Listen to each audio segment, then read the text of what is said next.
शक्ति रूपेण संस्थिता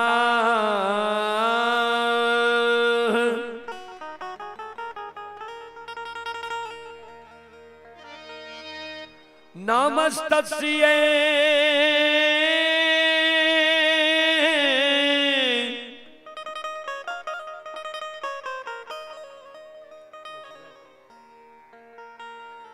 नमस्तस्यै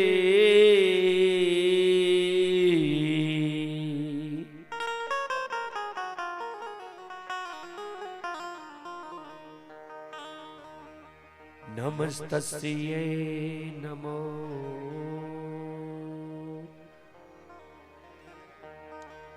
नमः।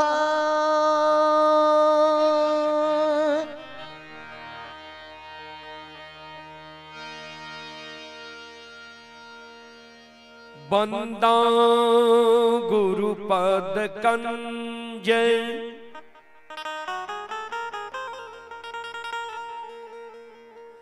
कृपा सिंधो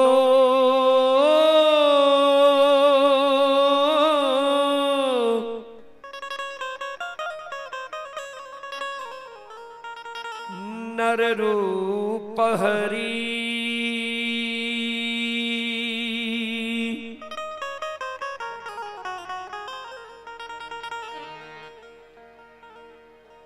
नमस्तस्यै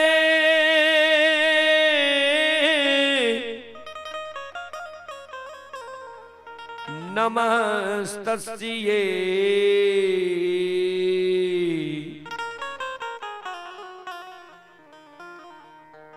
नमस्तस्यै नमो ओ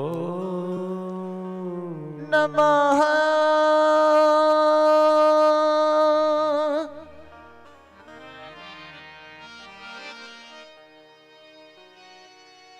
श्री गुरु चरण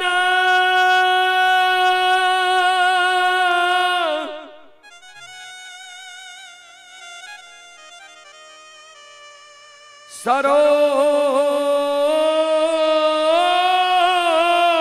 रज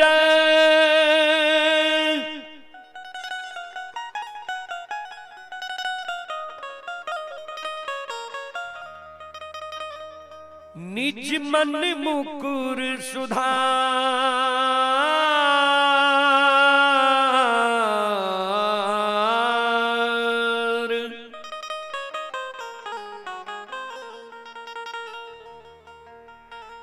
बरनो रघुवर बिमल जसो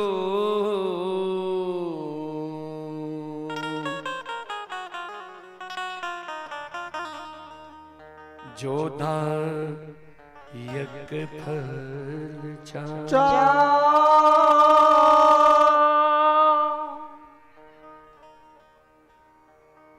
परम आदरणीय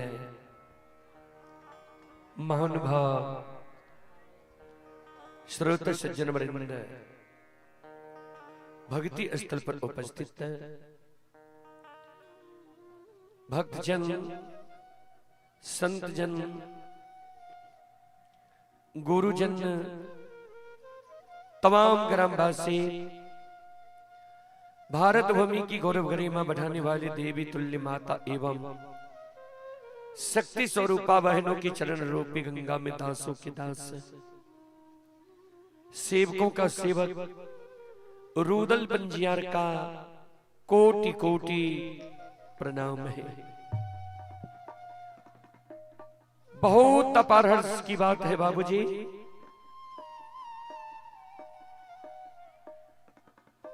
सनातन gram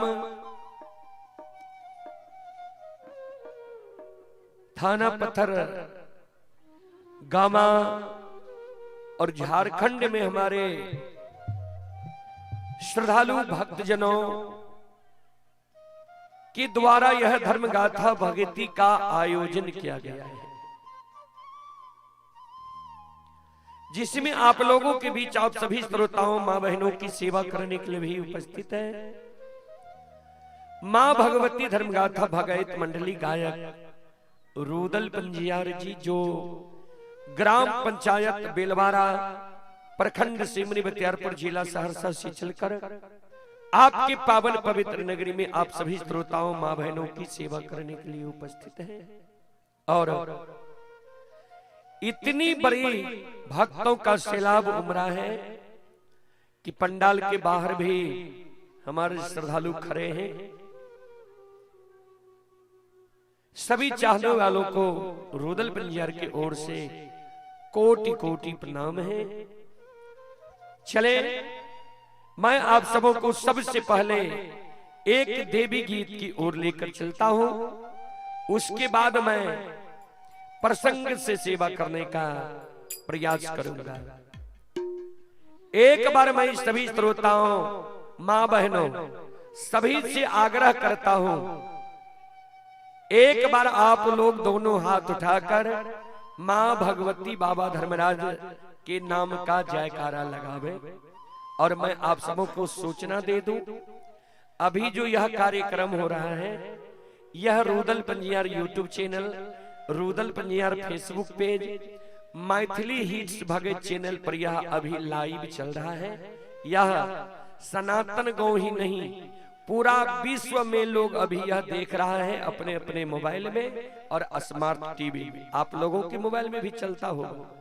Rudal Panjiyar YouTube channel Facebook निकालिए, आपके मोबाइल में भी जैसे एलईडी में भी देख रहे हैं वैसे चलता होगा। तो सभी श्रोताओं से सभी मां बहनों से आग्रह है, एक साथ आप लोग दोनों हाथ उठाकर जयकारा लगाएंगे। और कैमरामैन से आग्रह करूंगा मां बहनों और बाबू भैया सबका एक साथ आप वीडियो लीजिए, जयकारा। सभी से आग्रह है दोनों हाथ उठाकर जयकारा लगावे। बोलो बोलो माता भगवती महारानी की,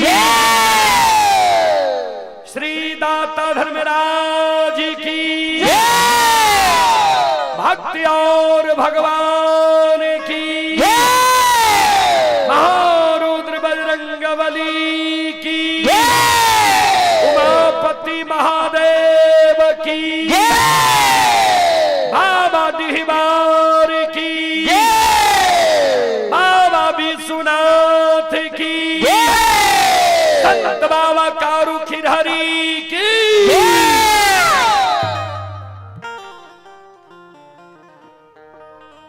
चले देवी गीत की ओर। और वही देवी गीत मैं आप सबों के बीच सबसे पहले रखने का प्रयास करता हूं, जो देवी गीत आप लोग बड़े चाव से सुनते हैं। आसिनी निपैत मां तरहत खेले। मैं मां बहनों बाबू भैया से जानना चाहता हूं कि कौन कौन यह देवी गीत सुने हैं। जो यह देवी गीत सुने हैं, आसिनी निपैत मां तरहत खेले है, एक बार जो सुने हैं हाथ उठावे। जो यह देवी गीत सुने हैं, आइए पुनः वही देवी गीत आप सबों के बीच रखने का प्रयास करता हूं।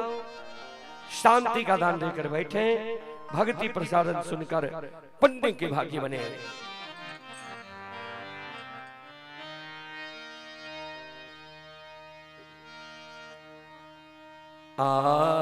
आसनी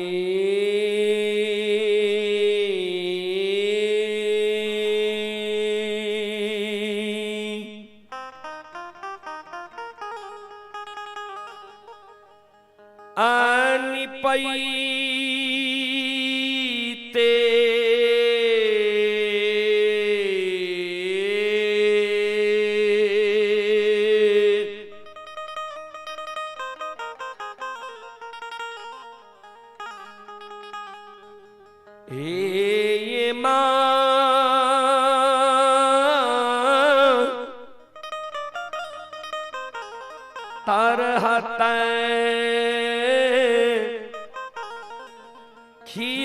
मैया ये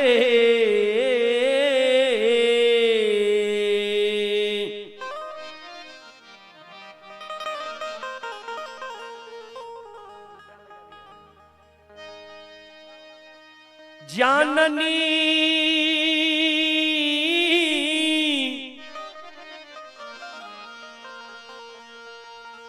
तार हता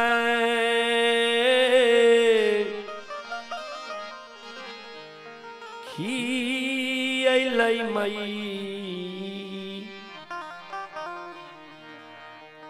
मैया आए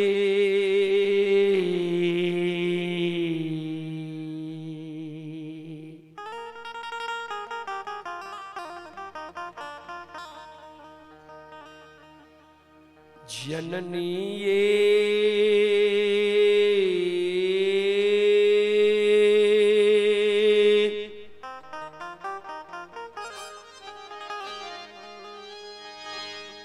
धूपा धुवन जलैते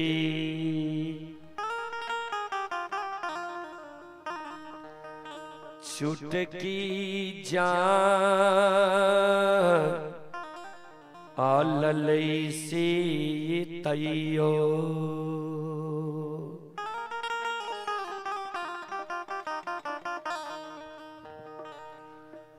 नाही उलहानमा छुटलै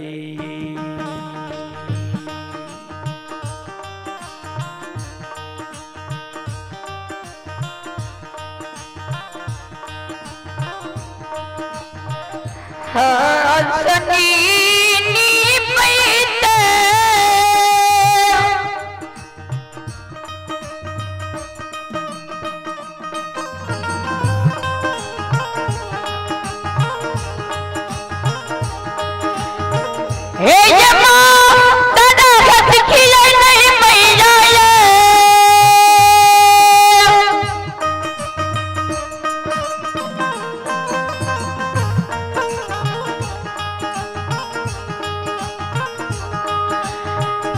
जननी दादा हथ खिले नहीं मैया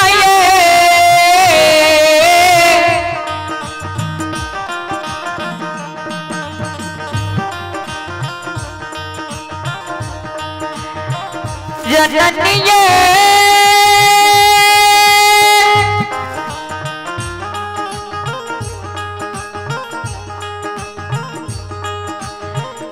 धूपा धुवन जलैते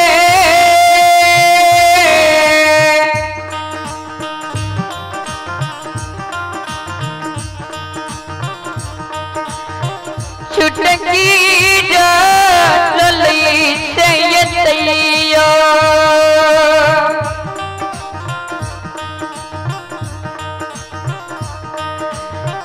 नहीं गुना धनमा छूटलिए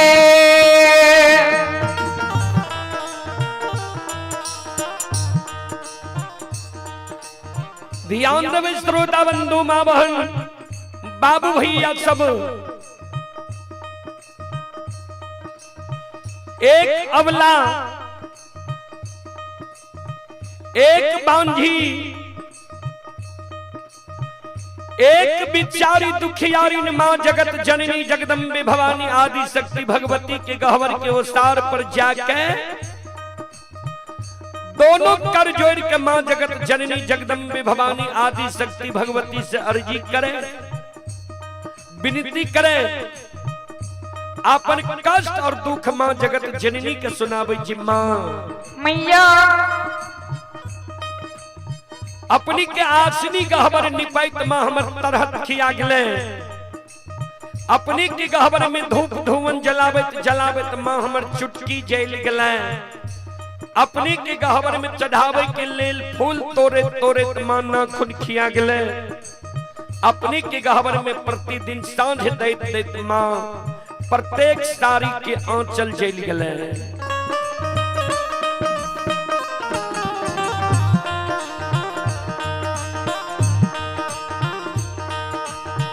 आतयो नाही देलियै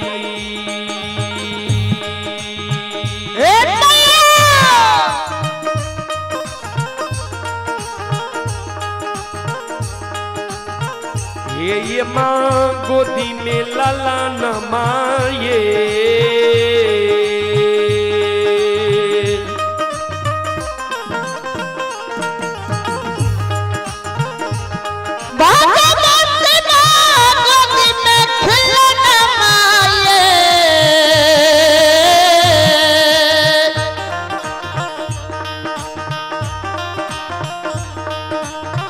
मैया ये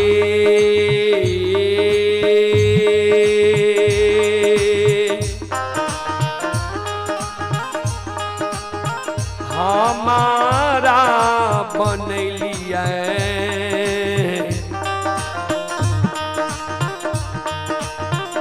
बांधी मरो छानी से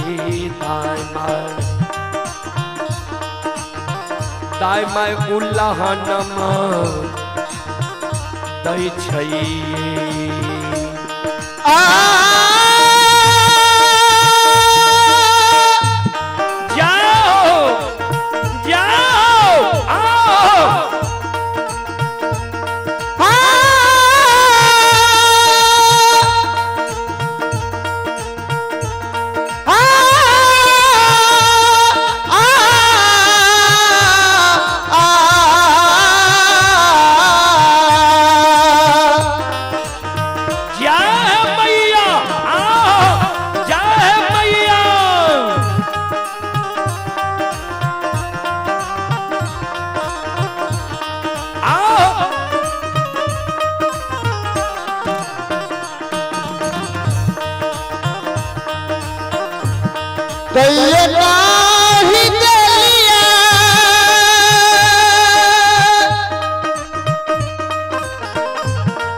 बिचारी दुखियारी नमला माँ जगत जननी जगदम्बे भवानी आदि शक्ति भगवती के गहबर के विस्तार पर जाके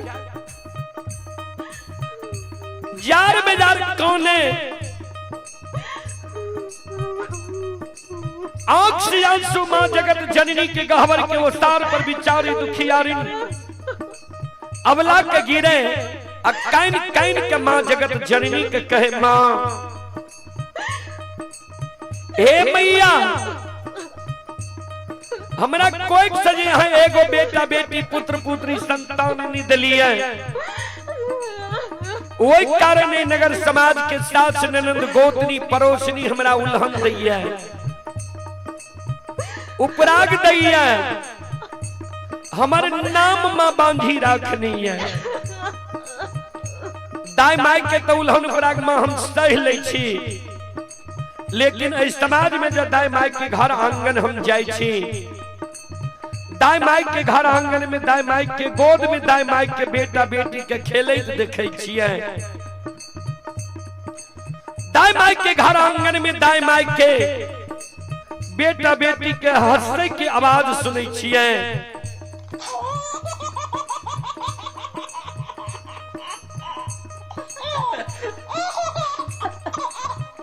दाई माई के घर आंगन में दाई माई के बेटा बेटी के ठुमुक ठुमुक चलैत देखे छियै दाई माई के गोद में दाई माई के बेटा बेटी के काने की आवाज सुनै छियै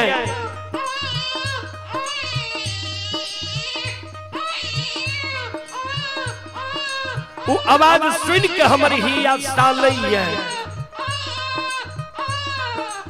जी भगवान किया न अभी तक हमरा कोई से एगो बेटा बेटी पुत्र पुत्री संतान दिलखिया हमरो कोई से भगवान एगो बेटा बेटी पुत्र पुत्री संतान देती है, हम कोई के जन्मल बेटा बेटी के गोद में खेलता हमरो अभिलाषा पूर्ण होती है।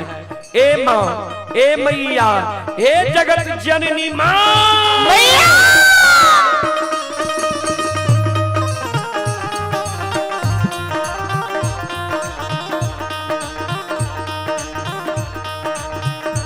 सबके अंगनमा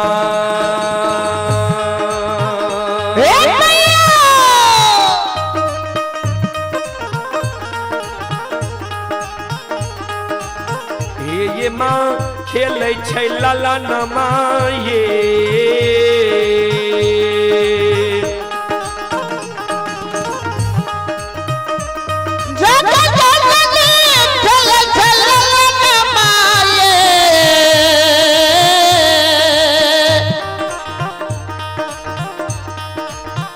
मैया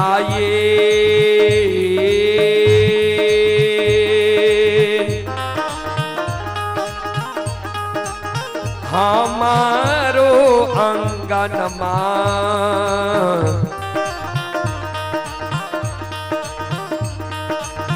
लागे छे उदार सासे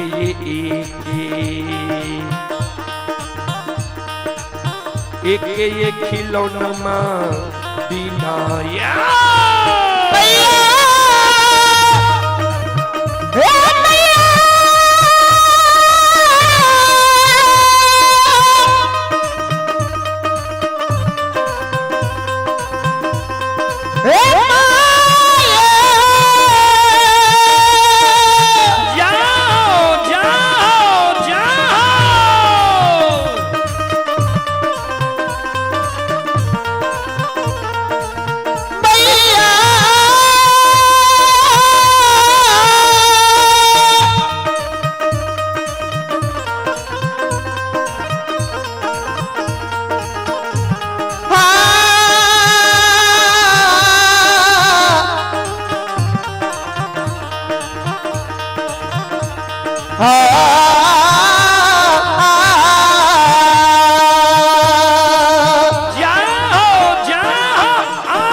संत शिरोमणि त्रोदा बंधु माँ बहन बाबू भैया सब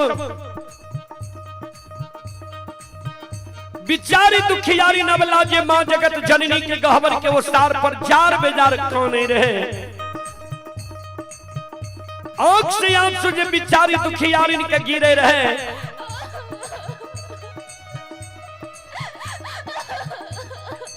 माँ जगत जननी जगदम्बे भवानी के गहवर के वो सार पर बिचारी दुखियारी जार बेजार जे कौने रहे। माँ जगत जननी जगदम्बे भवानी आदि शक्ति भगवती बिचारी दुखियारी के प्रत्यक्ष दर्शन दे। अबला के कहे बिचारी तोरा गोद में खिलौना चाहिए। अबला कल के हाँ माँ, माँ जगत जननी कलकिन जब तोरा गोद में खिलौना चाहिए तोरा हम युक्ति बता दे छिया, तोरा गोद में खिलौना भा देता नहीं अक्सा सुगरावा नहीं जार बेजार काना। ए अबला ए सलखो ए बिचारी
ध्यान देवै संत शिरोमणि त्रोदा बंधु मां बहन बाबू भैया सब जय हो।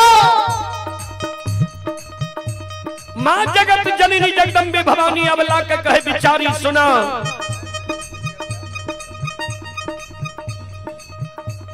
घर पाछू अरबा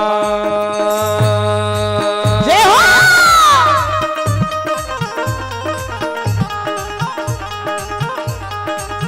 अबला बस छ कुम्हार भैया हे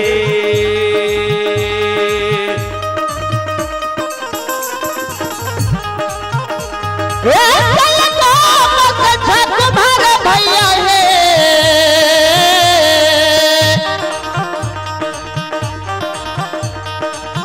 अबला हे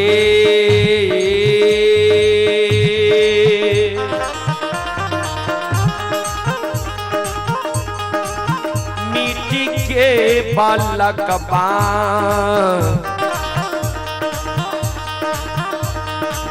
लिहो बन इसे कोखिया दुख तोरा छुटिए जैता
वे घर पाछू अरबा आए जग जननी हे जग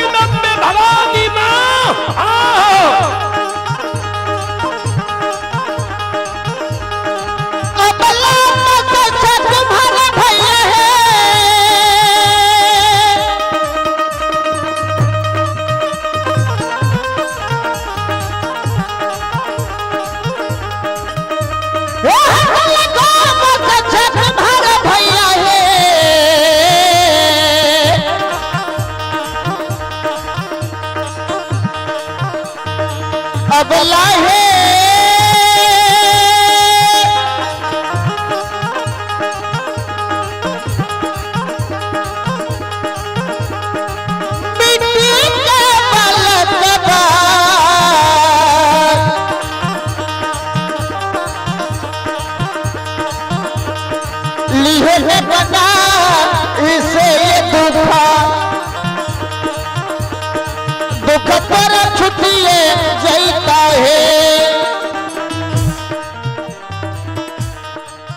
ध्यान दबे श्रोता बंधु माँ बहन बाबू भैया सब। हे श्रोता भगवान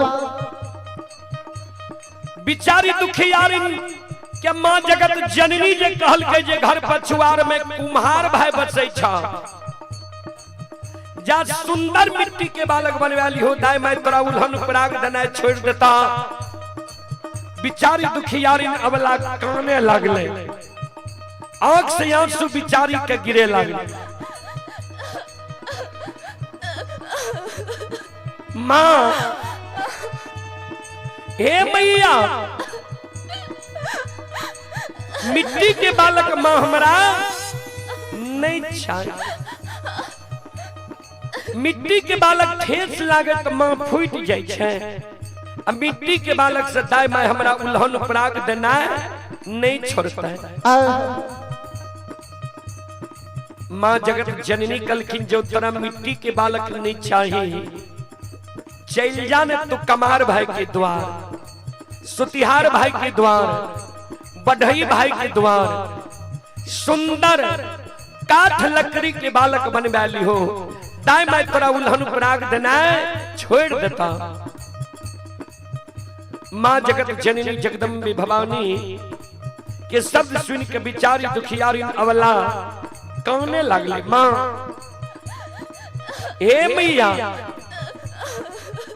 मिट्टी के बालक भी माँ हमरा, काठ के बालक भी माँ हमरा नहीं चाहिए। माँ जगत जननी कहल से क्या बिचारी दुखियारी अबला काने कैन कैन के माँ जगत जननी के कहे माँ सुनो।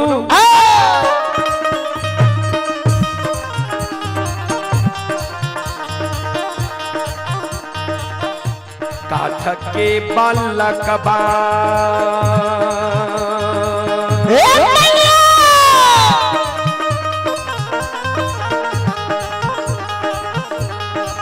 ये माँ हिले छै नहीं डोले छै ये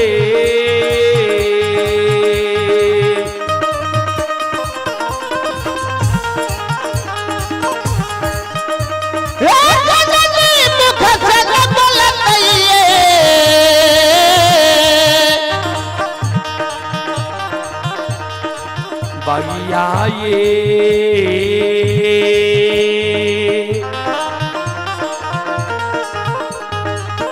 नहीं पिए छै बत्ती सो सुआ तो हसे कोना कोना उल्लाहनमा छुटतैया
बाबा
कहिए।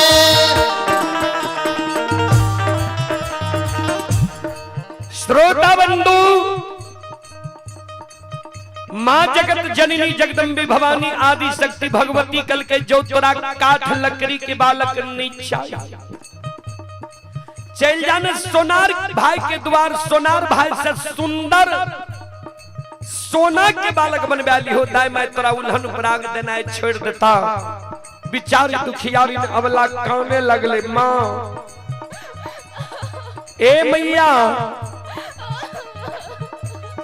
सोना मूल्यवान धातु है, सोना के बालक माँ चोर चुरा लेते हमरा भोग नहीं थे। सोना के बालक से दाई मैं हमरा उल्हन पराग देना नहीं छोड़ते। माँ ए मैया सोना के बालक माँ हमरा नहीं चाहिए।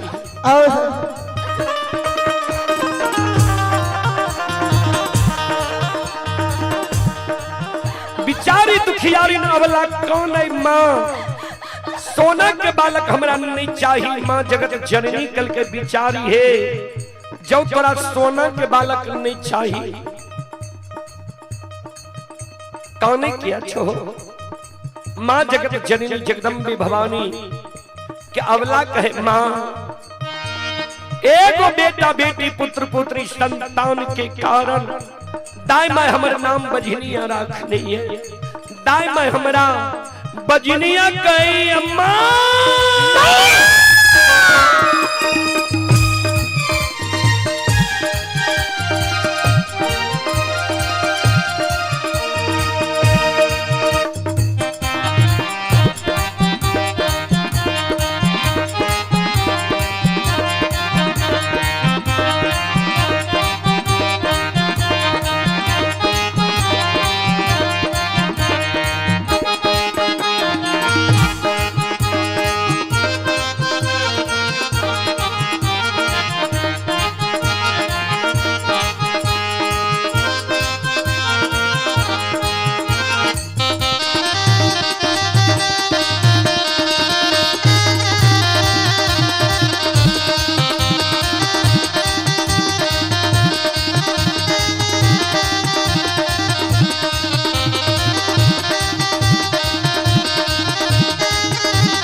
माँ जगत जननी जगदम्बे भवानी कहलखिन, बिचारी नहीं तेरा मिट्टी के बालक चाहिए, नहीं काठ के बालक चाहिए, नहीं सोना के बालक चाहिए। तो तू कौन नहीं किया छो भगवान पर सुरता लगावा। भगवान के घर में देर छे अंधेर नहीं छे, जरूर तोरा कोई से बेटा बेटी पुत्र पुत्री संतान हिता। ए अबला ए सलखो ए बिचारी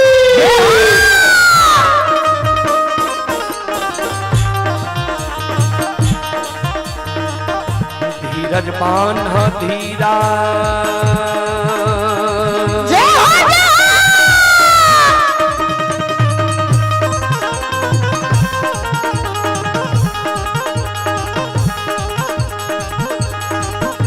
हे अबला दिल में धीरज बांधा है।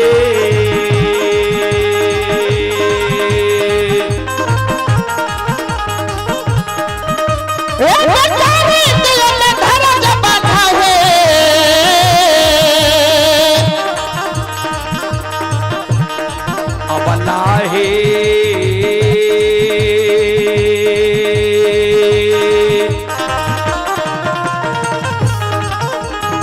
भगवान देता को दे, मैं लाला नमा से गोपिया दुख तोरा छुटिए जैता।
धीरज बांधा धीरज जाओ जाओ जाओ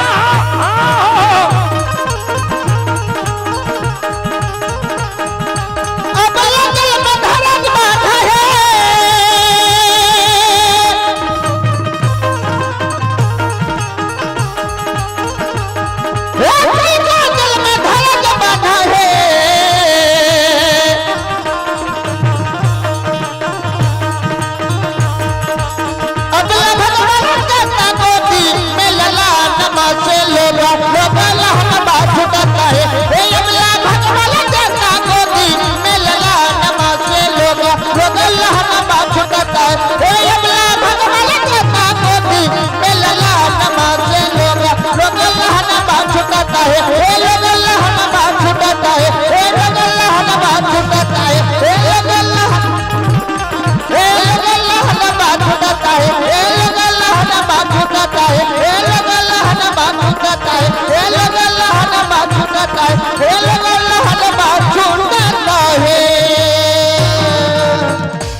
चले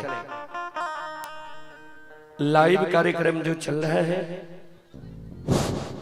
पंचायत यादव सनातन जहाँ भी है वहाँ भोजनालय में चला जाए गणेश यादव जिसे आप भेंट करें पंचायत यादव और किसी बंधु का या माता बहन का एक मोबाइल खोया है आपका मोबाइल यहाँ पर हमारे संगठन के समिति के आदमी ने हमको उपलब्ध कराया है जिसका भी मोबाइल है संपर्क करके ले लेंगे।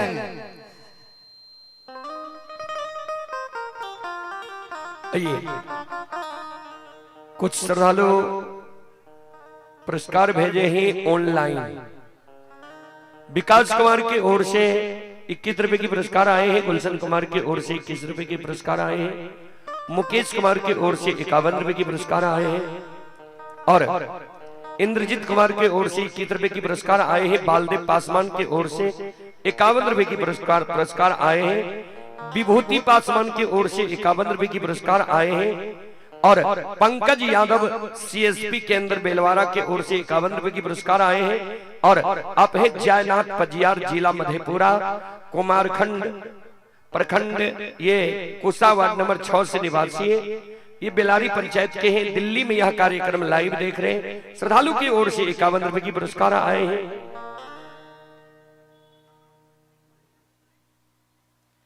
और प्रमोद यादव की ओर से 111 रुपए की पुरस्कार आए हैं। विनोद राय सनातन की ओर से 51 रुपए की पुरस्कार आए हैं। राम विलास राय सनातन ऊपर टोला की ओर से 101 रुपए की पुरस्कार आए हैं। श्रद्धालु को बहुत बहुत धन्यवाद, लाख लाख शुक्रिया, बहुत बहुत साधुवाद। जय हो दानी श्रद्धालु की जय हो, उनके समस्त परिवार की जय हो, जय हो।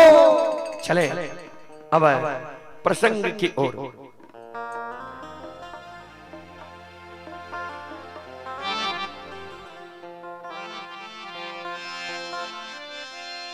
प्रसंग में अपने सबके बीच हम कारू बाबा के प्रसंग रखी। कारू बाबा के प्रसंग में हम लक्ष्मण बाबा के अग्नि परीक्षा प्रसंग रखब अपने सबके बीच। जे भाई के दुश्मन भाई कोना होइ छै।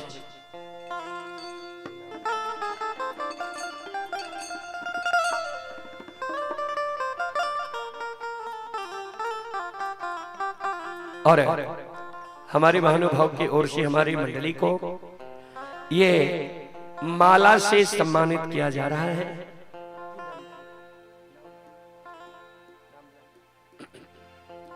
हमारे रामविलास बाबू की ओर से हमारे मंडली को माला से सम्मानित किया जा रहा है। एक बार सभी श्रोताओं मां बहनों से मैं आग्रह करता हूं, एक बार रामविलास बाबू के नाम पर जोरदार ताली बजाओ।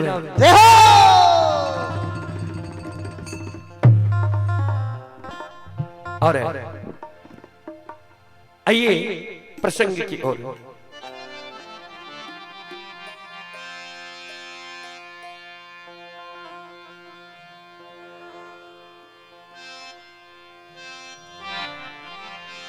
कार्य विभाग के प्रसंग में किछ बुजुर्ग लोग कहलखिन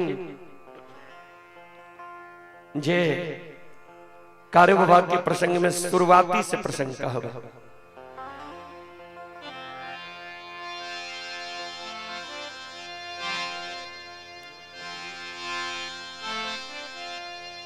सन 1669 ईस्वी में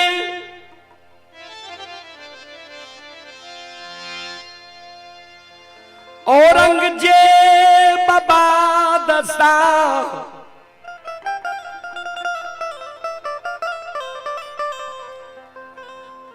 ई भारत वर्ष में उत्पाद मचा दिलकई।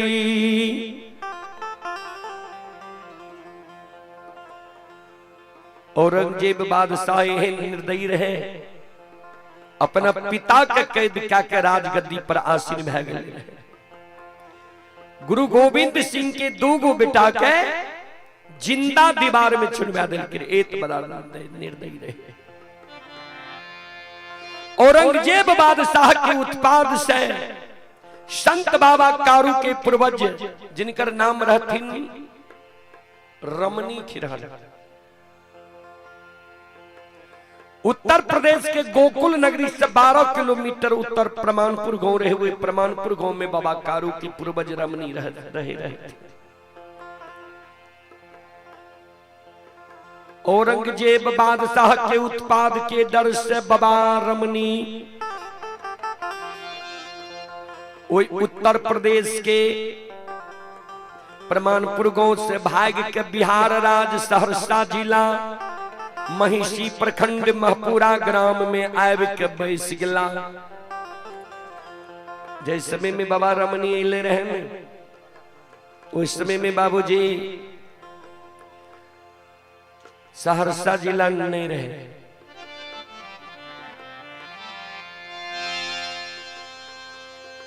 बाबा रमनी के महपुरा नगरी में दूगो संतान अरियार खिरहर बरियार खिरहर। बाबा बरियार खिरहर के भी दूगो संतान थान खिरहर मान खिरहर। बाबा मान खिरहर के एगो संतान भातु खिरहर। बाबा भातु के 4 गो संतान नंद खिरहर भागा खिरहर बिना खिरहर छुनाए खिरहर। नंद बाबा के द्वारा मायामती माँ के गर्भ से महपुरा नगरी में 4 गो संतान जन्म लेलकै। सबसे बड़ बाबा महीनाथ जे काशी में पढ़ के ज्योतिष पंडित विद्वान बनले, आचार्य बनले। समाज के लोग महीनाथ बाबा के पंडित के उपाधि दिले रहे।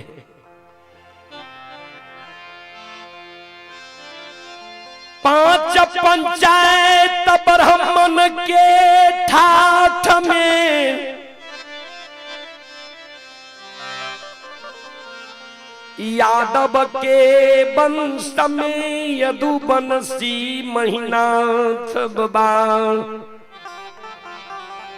ओई समय में विद्वान के सभा में बैसई रही। महीनाथ बाबा से छोट बाबा कारू, जय कारू बाबा के नाम काबा खंड में बाबूजी अगम अपारी। संत शिरोमणि सरोदा बंधु मां बहन बाबू भैया सब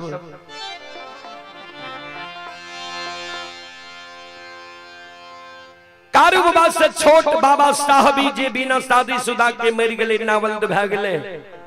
सबसे छोट बाबा लक्षण जहिना त्रेता में मर्यादा पुरुषोत्तम श्री रामचंद्र जी के साथ लक्ष्मण जी रहे रहतीन, वह समान कालो काल कलयुग में संत बाबा कारू के संग साथ बाबा लछन नहीं रहते।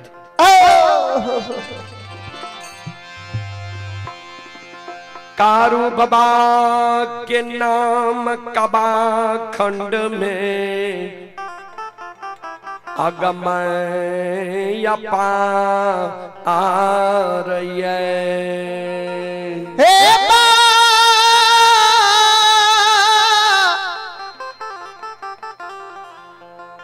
बाबू साबया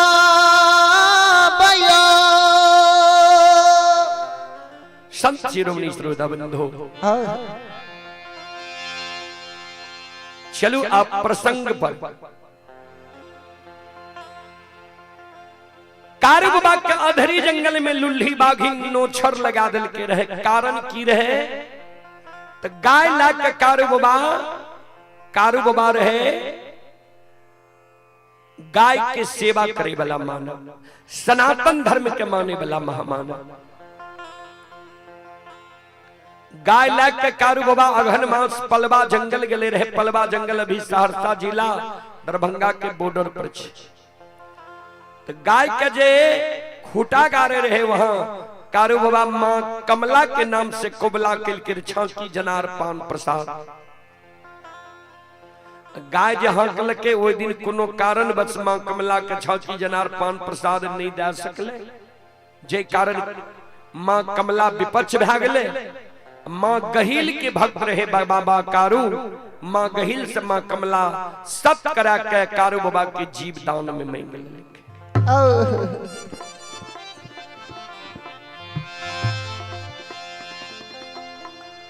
संत बाबा कारू के अधरी जंगल से लावल गले महपुरा नगरी में। कारू बाबा के सूरत देख के सब कोने। कारू बाबा के धर्म पत्नी के बिजुलिया नगरी से लावल गले। सब कारू बाबा के सूरत निहार के काने। कारू बाबा सबके मरे के बेर में धीरज बनावे। बाबा ओघरदानी नक्षेश्वर नाथ के स्मरण के पल अधरी जंगल में कारू बाबा जे हमरा मन ये माय से मिलली, पत्नी से मिलली, भाई से मिलली, तब हमर प्राण छूटे। तो बाबा ओघरदानी नक्षेश्वर नाथ अगर अपने सब कारू बाबा के स्थान गेल हेवे तो कारू बाबा के स्थान से मात्र 2.5 किलोमीटर दक्षिण छे नकुचेश्वर धाम। नक्षेश्वर नाथ के कारू बाबा अनन्य भक्त रहे। नक्षेश्वर नाथ साक्षात दर्शन कारू बाबा के दे रहे। बाबा नक्षेश्वर नाथ कारू बाबा का कह दिल के हमर जा स्मरण के लह तोरा दर्शन दलिया मरै छो जा 7 दिन के तोरा समय और दै छिया। 7 दिन तो और जिंदा रहबो लेकिन चल फिर नहीं सकबो, यह अवस्था में रहबो।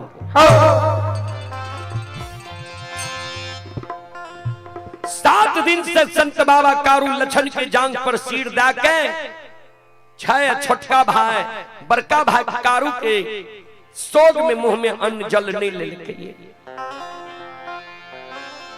आय कारू बाबा के श्वासा कभी रुक जाय छे, कभी चले लागे छे, कभी आंख बंद भ जाय छे, कभी आंख खुल जाय छे। छोटका भाई लछन मन में सोचे जे आब लागे छे दादा भाई नहीं रहते। लछन काने लागे। लछन के 2 बूंद आंसू कारू बाबा के सिर पर गिर गले। कारू बाबा के आंख खुलले। छोटका भाई लछन के कहे क्या काने छी कान। हेरे सबके भाई यही दुनिया में यही लइए। सबके भाई यही दुनिया से कर्म सुकर्म सधर्म पाप पुण्य क्या के चल गए। ककरे भाई ने ए दुनिया में सदा रह लिए। अन्य ककरे भाई ए दुनिया में सदा रहते। धीरजवान सहोदर कारू बाबा के मरे के बेर में छोटका भाई लछन गला में गला मिल के कौन हे हो माय के कोई से जन्म ले लिए, माय के दूध छोड़ लिए, माय के गोद से हमरा लायल हो। गोद में बैसा के माखन मिश्री खुआ मलाई खिलेल हो, पेट लगा के माय के तरह हमरा सुतेल आज ये दुनिया से जा रहा है। के हमर सहोदर भाई बहन के खड़ा है, दुख विपत्ति में के हमर मदद करता है भैया। संत बाबा कारू मरे के बेर में सहोदर भाई छोटका लछन के एगो हाथ पकड़ ललके, एक हाथ से आंसू के पोछे सहोदर सुन।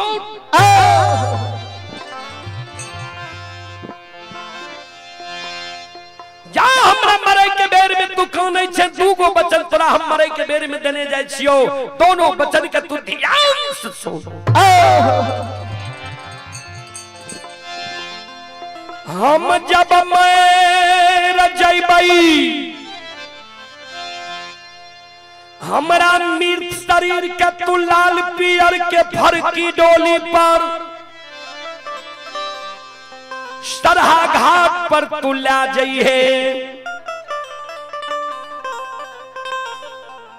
उत्तर दक्षिण के आंची में हमरा सोला दिहे, 7 बंधन के ऊक बना लिहे, अचरा कोपिन पहिर लिहे। समाज के लोग चाहते जे कारू के मुंह में भतीजा आग दिए, यानी मेहनाथ पंडित बड़का भाई के सुपुत्र मदन, लेकिन भतीजा के हाथक आग हम स्वीकार नहीं करब। किया ता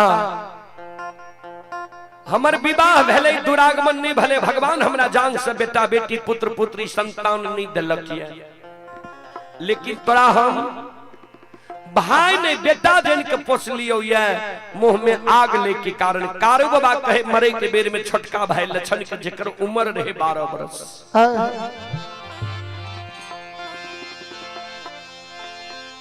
सहोदर समाज के लोग कतबो मना कर तो बात नहीं मानी ही। जना लोग घूम घूम के माय बाप के मुंह में आग दे छे, वही समान तू नंदग्राम महापुरा में हेरो भाई हेरो लछन आ भाईया के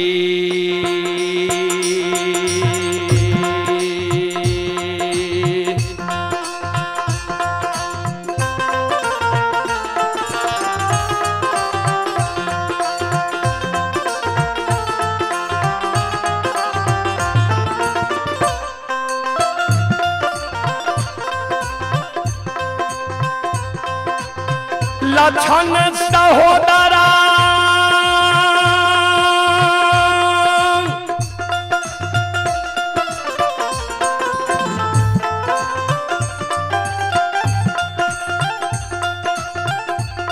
अरे भाईया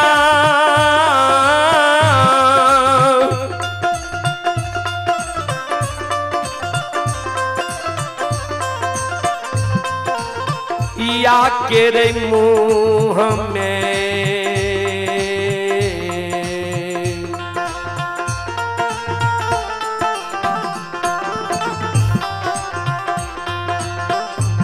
हेरे अगिया दिहरे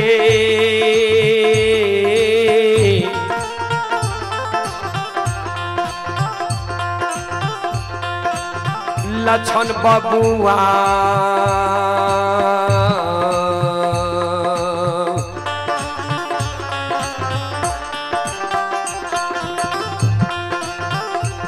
हेरे लछन महापुरा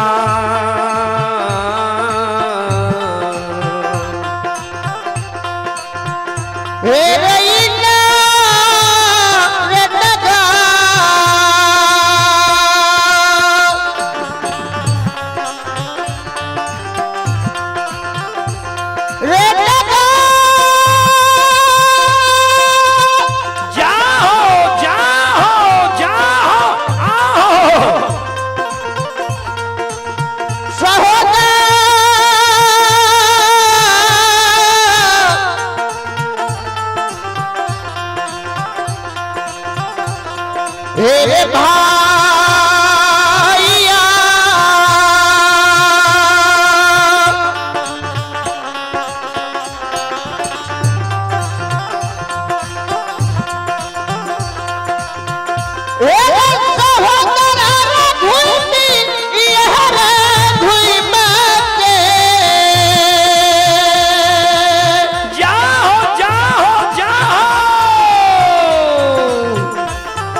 आइए पुरस्कार की ओर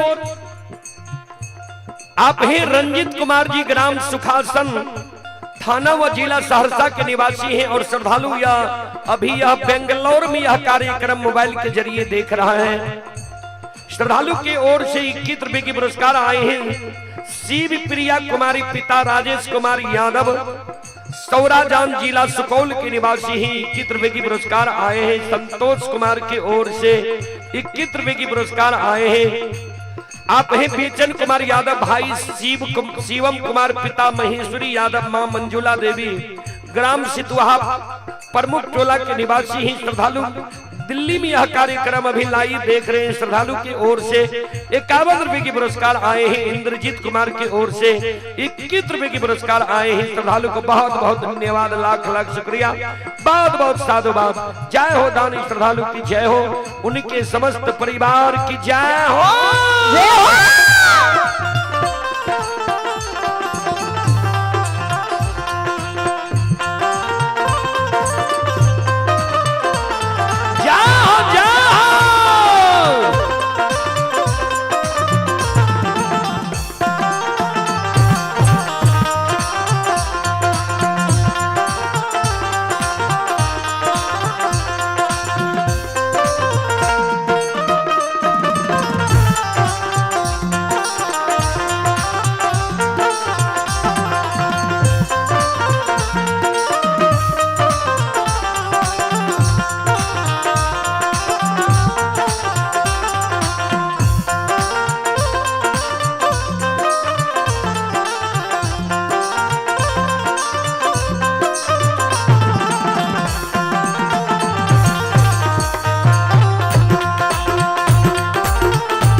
शिरोमणि त्रोदाबंधु मां बहन बाबू भैया सब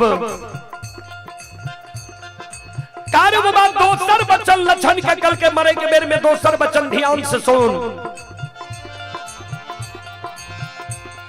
तू जे कौन चीज तोरा मरे के बाद सहारा के बनते, दोसर बचन ध्यान से हमर सुन ले।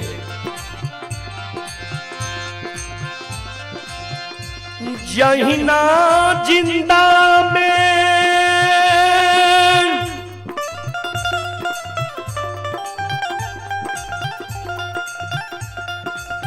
बोर भाई पिता तुल्य होय छै,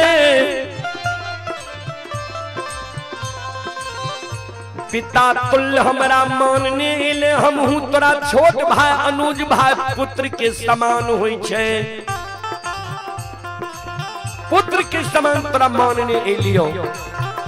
मरे के बाद भी जो तू हमरा वह समान मान में, हमरा सारा कनिप में, हमरा सारा पर धूप दीप अगरबत्ती जले में, एक चिलम गाजा चढ़े में, हमरा सारा पर जो तू दूध के धार दबही, श्रद्धा और विश्वास जो हमरा पर तू राख में, हमरा मरे के बाद भी जो तोरा कोनो दुख पड़ जितो, विपत्ति पड़ जितो, वो दुख विपत्ति में जो हमर पुकार कर भी जो हो कारो भैया भैया हमरा दुख पड़ गई है, विपत्ति पड़ गई है, तो मरे के बेर में तोरा हम वचन जाके जाय छियो, ध्यान से सुन।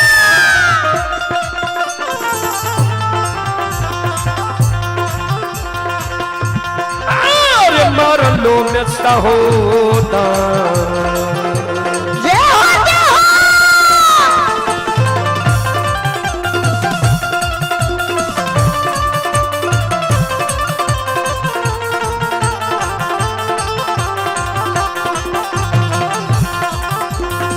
रे लरिलबा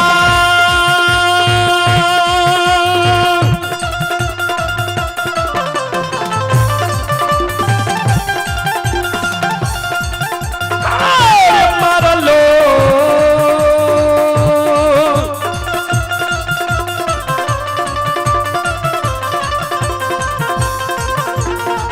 लो में सहोदर रे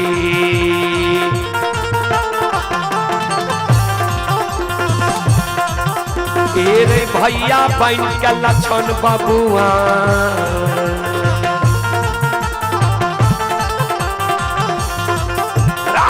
तोरा लिए रह रे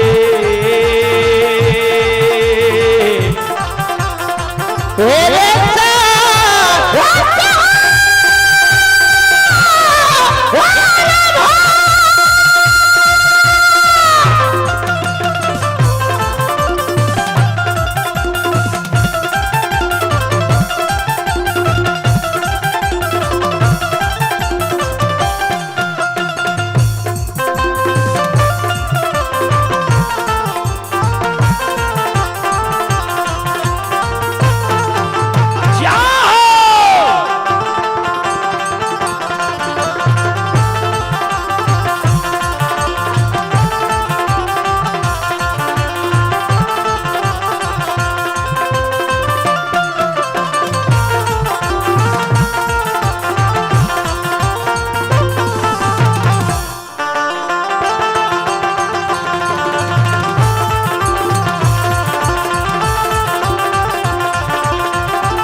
यो सुनो सुनो सुनो भैया सुन बा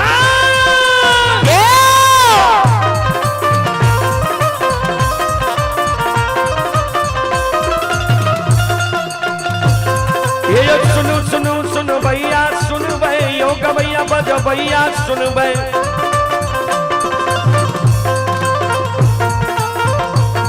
आये माँ बहना ये ध्यान से सुन बे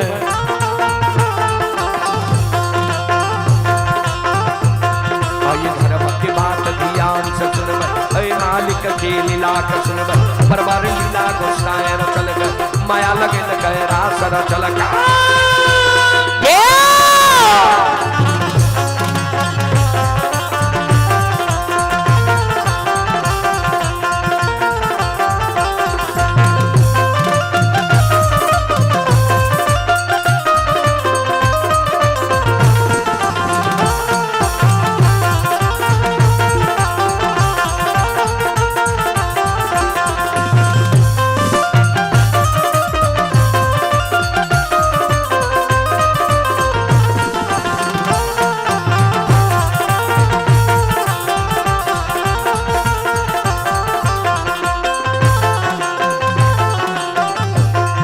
जो भाग के बेर भगवती के सुमरा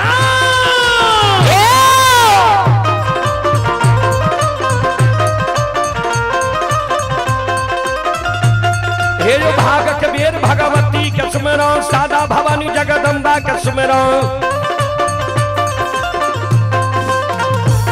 हे जो विद्या के दाता सरस्वती के सुमरा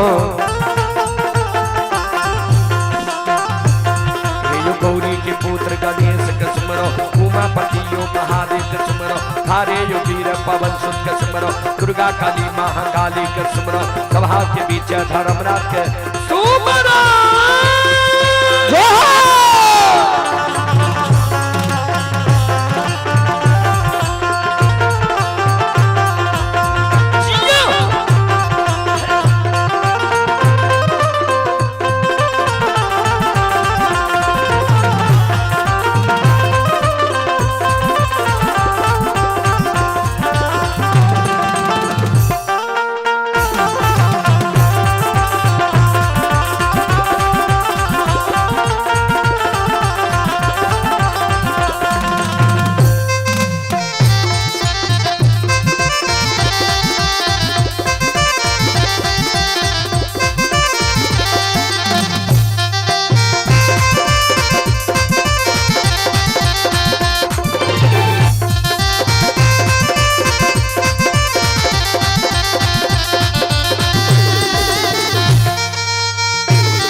आइए पुरस्कार की ओर संत शिरोमणि श्रोता बंधु मां बहन बाबू भैया सब लक्ष्मी देवी की ओर से श्रद्धा के साथ ऑनलाइन फोन पे के द्वारा 21 रुपए की पुरस्कार आए हैं।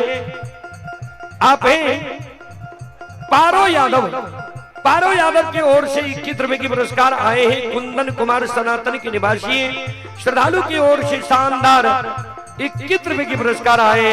श्रद्धालु को बहुत बहुत धन्यवाद, लाख लाख शुक्रिया, बहुत बहुत साधुवाद। जय हो दानी श्रद्धालु की जय हो, उनके समस्त परिवार की जय हो, जय हो, जय हो।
थाना सिमरी बख्तियारपुर ब्रह्मपुरवा से रघु यादव के सुपुत्र मंटून कुमार यादव के सुपुत्र गोलू कुमार की ओर से 21 रुपए की पुरस्कार आए हैं। और श्रद्धालु दिल्ली में यह कार्यक्रम लाइव देख रहे हैं। और आप हैं मुन्नी लाल यादव के पत्नी छोटी कुमारी भागलपुर से यह कार्यक्रम लाइव देख रहे हैं, उनके ओर से 21 रुपए की पुरस्कार आए हैं।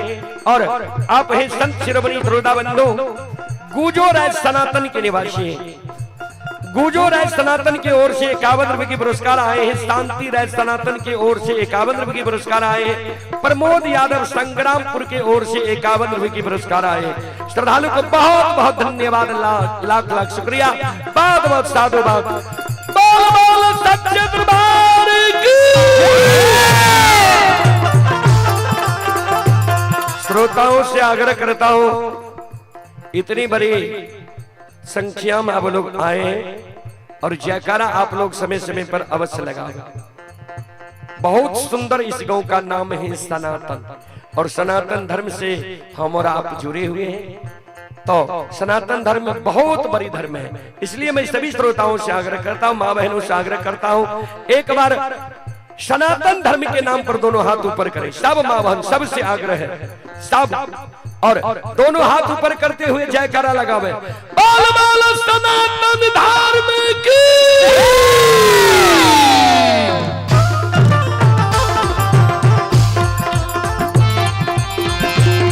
ए हो भला बाबा भंडार का भैरी दी हो।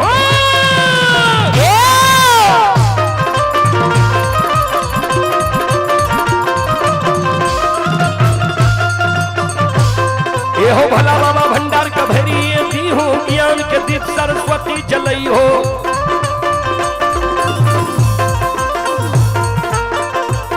आये तन से ने छोड़ता, मन से ने भूलता, आये सिर में सवैया सेवक कहती हो, सेवक के मन के मनोरथ रही हो, बिगड़ल काम कभी मन बनई हो।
आइए श्रोता बंधु,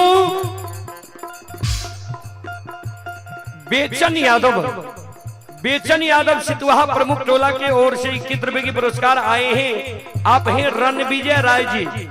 रणविजय राय ये ग्राम घोंघीपुर थाना महिषी जिला सहरसा के निवासी हैं, जो महिषी से गौतम कृष्ण वीडियो साहब विधायक बने हैं। सब जानते होंगे उनको, जो चप्पल पहनकर चलते हैं। उन्हीं विधानसभा से ये है रणविजय राय जी। लेकिन ये भारत नहीं, ये दुबई में यह कार्यक्रम अभी लाइव देख रहे हैं।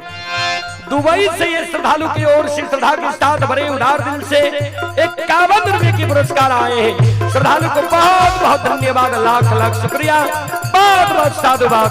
जय हो दानी श्रद्धालु की जय हो, उनके समस्त परिवार की जय हो।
आइए धर्म के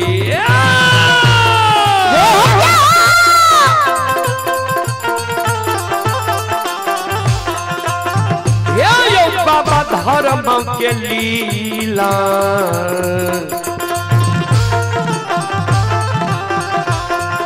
अपार छो समाज बाबा, ये यो छलै दुनिया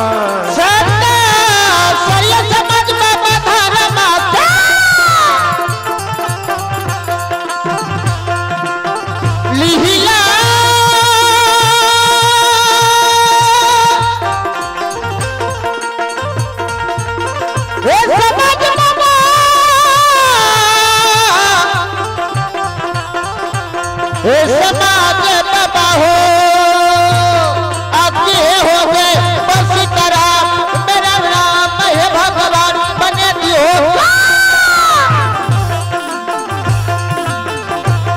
आया धर्म के लीला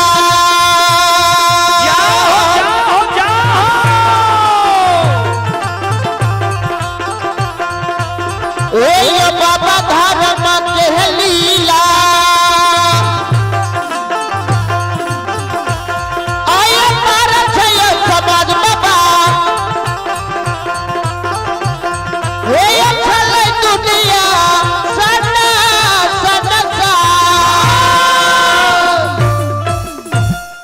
धर्म के लीला यही दुनिया में अगमय अपार ये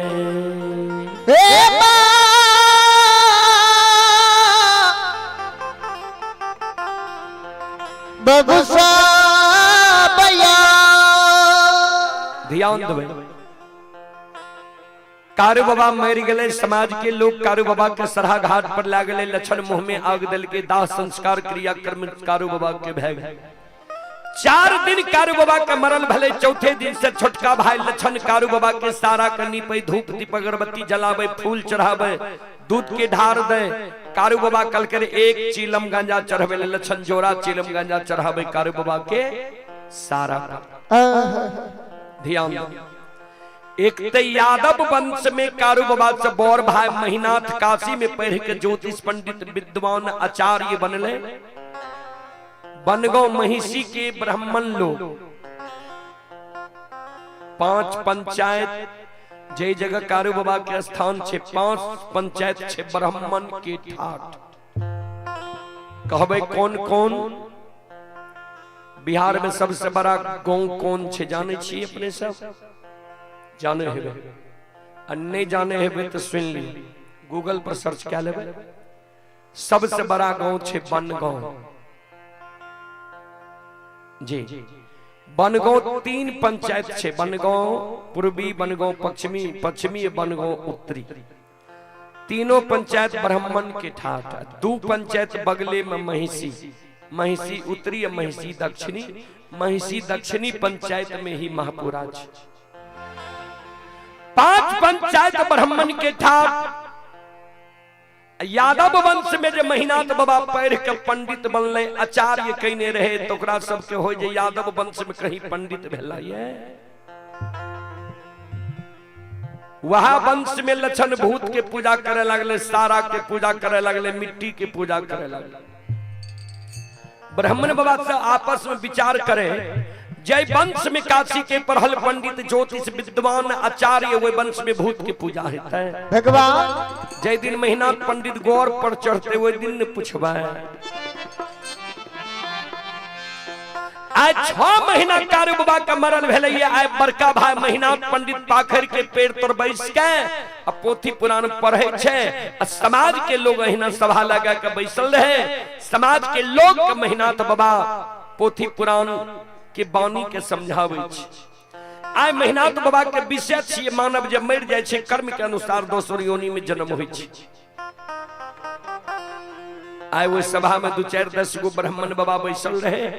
एगो ब्राह्मण बाबा सभा में खड़ा भ गेले, कर जोइल के महीनाथ बाबा का कहे, पंडित जी, महीनाथ बाबू, यादव वंश में यहाँ पढ़ के पंडित बनलो ये।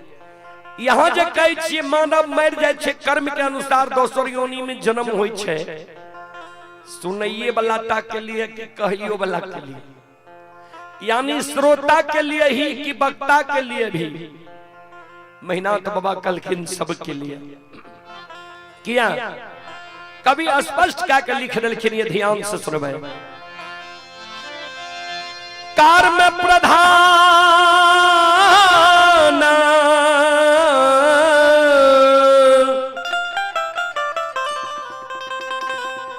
विश्व रचि राखा,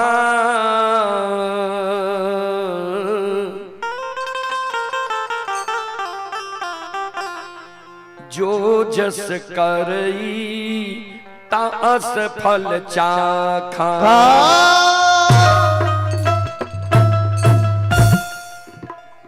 कर्म प्रधान विश्व रचि राखा, जो जस करई तस फल चाखा।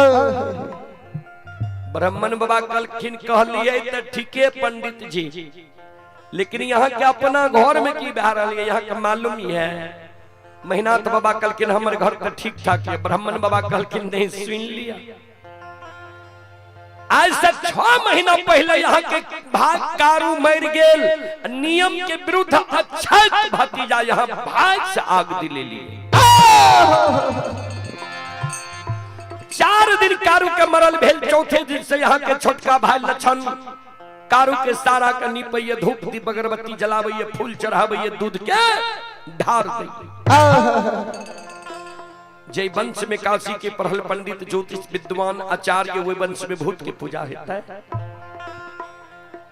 बाबूजी मुहा मुही जब कोई वक्ता का कोनो बात कह दियो न, तत्काल के लिए सभा भंग भए जाय छे। महीनाथ बाबा लज्जित है, मन में सोचल के अब छोटका भाई के समझावे ल पड़ते। कारू बाबा मर गए, लक्षण भा गए के बार। लक्षण शाम के लिए गाय चरा के महीनाथ बाबा अपने से लाठा बथान पर पहुंच गए। लक्षण के इशारा से बोला के बगल में बैसा लेके लक्षण के समझावे, लक्षण हो लक्षण सुनै छियै तू कारू के पूजा करे छो, नाम जपै छो, जहां बैसे छो कारुए के चर्चा करे छो। मान लिया कारू तोरा बहुत माने रहा, लार प्यार दे रहा, प्रेम दे रहा, लेकिन कारू जिंदा नहीं छे, कारू मर न गले। जाय वंश में हम काशी के पढ़ल पंडित ज्योतिष विद्वान आचार्य छिया, वो वंश में तोरा हम भूत के पूजा नहीं करे ले देबो। से लक्षण हे हो कारू आई के हो पू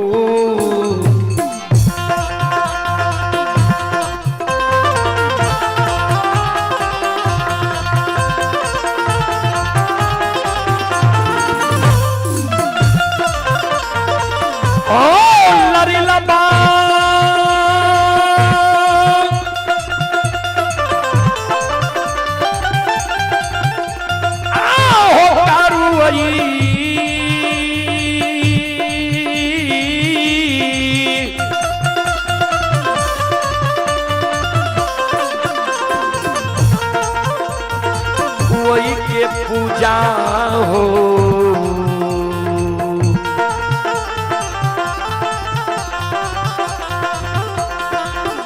हे हो छोड़िए ते हो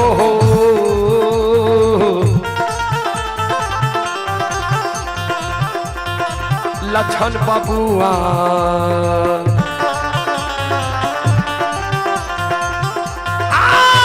लक्षण महापुरा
कारू के पूजा करना तू छोड़ दे, नाम लेने भूल जा।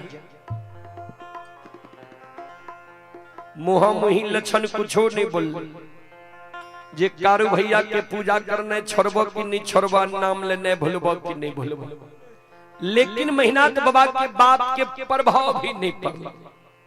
कहबे किया तो कारू बाबा जे मरे के बेर में कल के मरलो में पूजा कर भी तो भाई बहन के रहबो, वो बात के याद ये लक्षण के।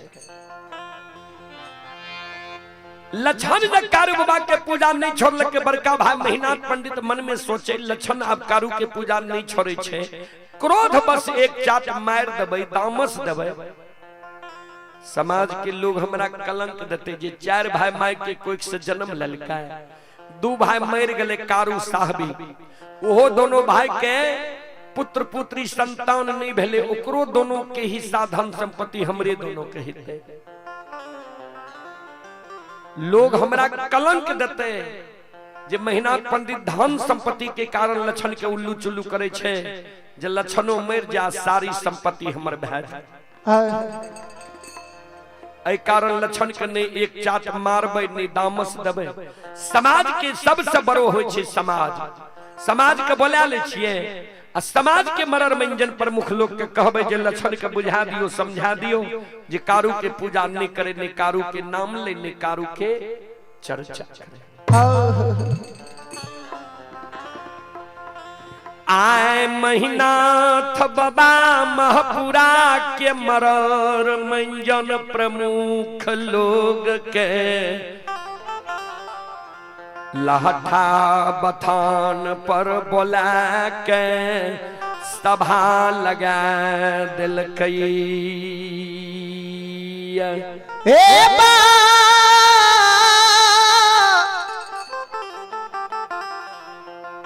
बबुसा बया सज्जन बड़े आय महीनात बाबा महपूरा नगरी के मरण मंजन प्रमुख लोग के लाटा बथान पर बुलाकर सभा लगा दिल के मरण मंजन प्रमुख लोग महीनात बाबा से पूछे पंडित जी कौन कारण सभा लगे लिए है। महीनात बाबा वो सभा में कर जुड़ के खड़ा भे गए हो समाज बाबा हमारा वंश में हमर छोटका भाई लछन महामूर्ख जन्म गले है। लछन के यहाँ सब बुझा दियो समझा दियो जे कारू के पूजा नहीं करे ने कारू के नाम ले ने कारू के चर्चा करे।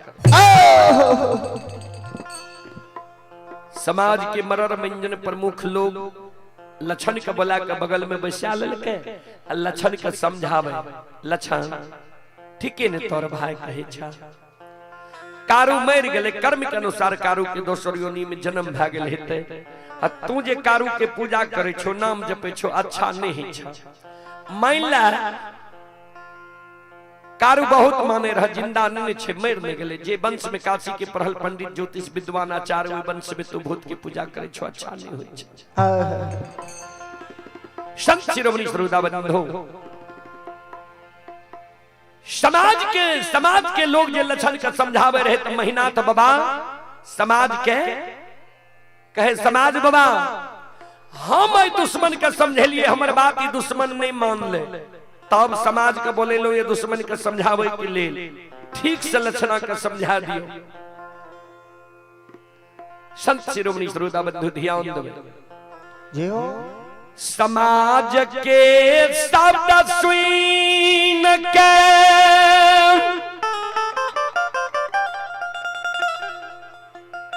महीनाथ बाबा के व्यवहार देख के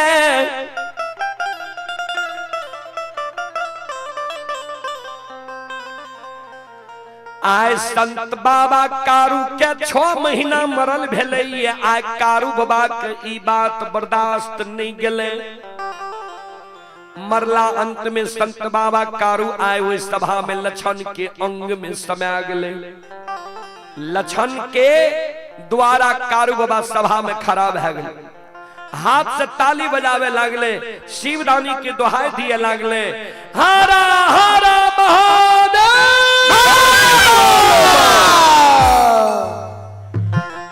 संत बाबा कारू आए प्रथम बार वो सभा के बीच में ध्यान से सुनबे मांगा के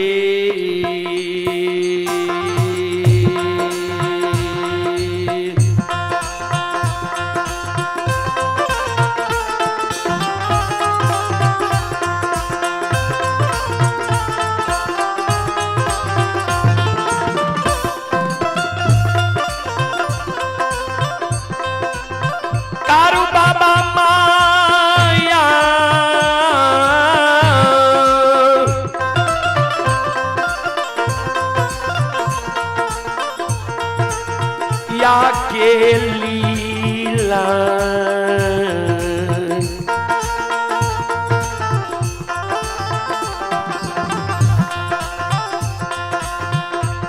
आर छई हो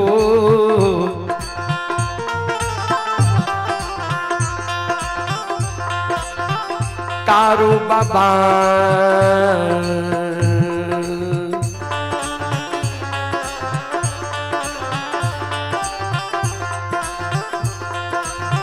बाबा हे होस्ता भाके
अहोलीला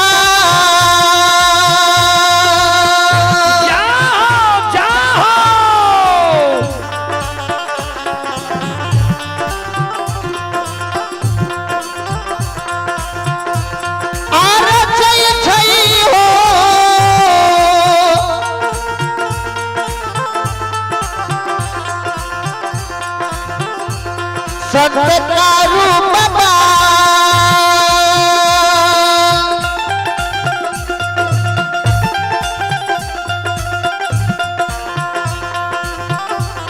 हे मामा सबा के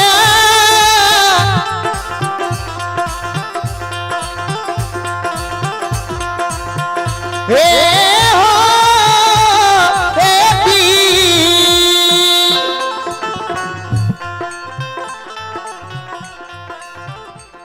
आइए पुरस्कार की ओर इंद्रजीत कुमार की ओर से शानदार 31 रुपए की पुरस्कार आए हैं। रामचंद्र यादव सनातन के निवासी रामचंद्र बाबू की ओर से 51 रुपए की पुरस्कार आए हैं और सुनील यादव जी की ओर से 101 रुपए की पुरस्कार आए हैं।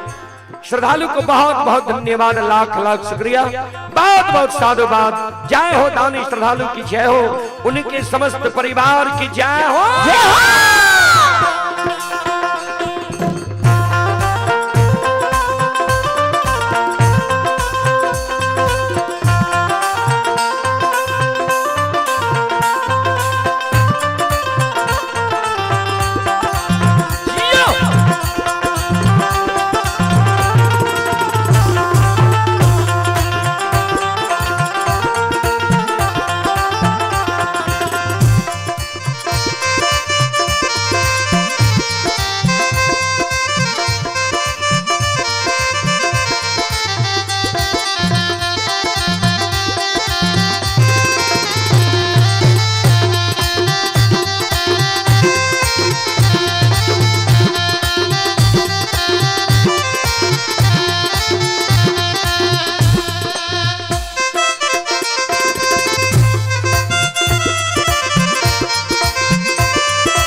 भगवान लछन जी हाथ से ताली बजा दल के शिवदानी के दोहाई दे दल के समाज के मनोरंजन प्रमुख लोग कहे जे ठीके लक्षणा खिरहरी वंश में महामूर्ख जन्म गलैया। देखत है महिनाथ पंडित समाज के बोले के जे लक्षण के बुझा दह समझा दह ई दुश्मन हाथ से ताली बजबै छै, शिवदानी के दोहाई दै छै, अपना के कारू बुझै छै। समाज के व्यवहार समाज के शब्द सुन महिनाथ बाबा लक्षण के व्यवहार देख के ध्यान देवे। आय महिनाथ बाबा के ई बात बर्दाश्त नहीं केले। बाबूजी महिनाथ बाबा वो सभा में खड़ा भ गेले कर जोड़ के समाज के कहे हो समाज बाबा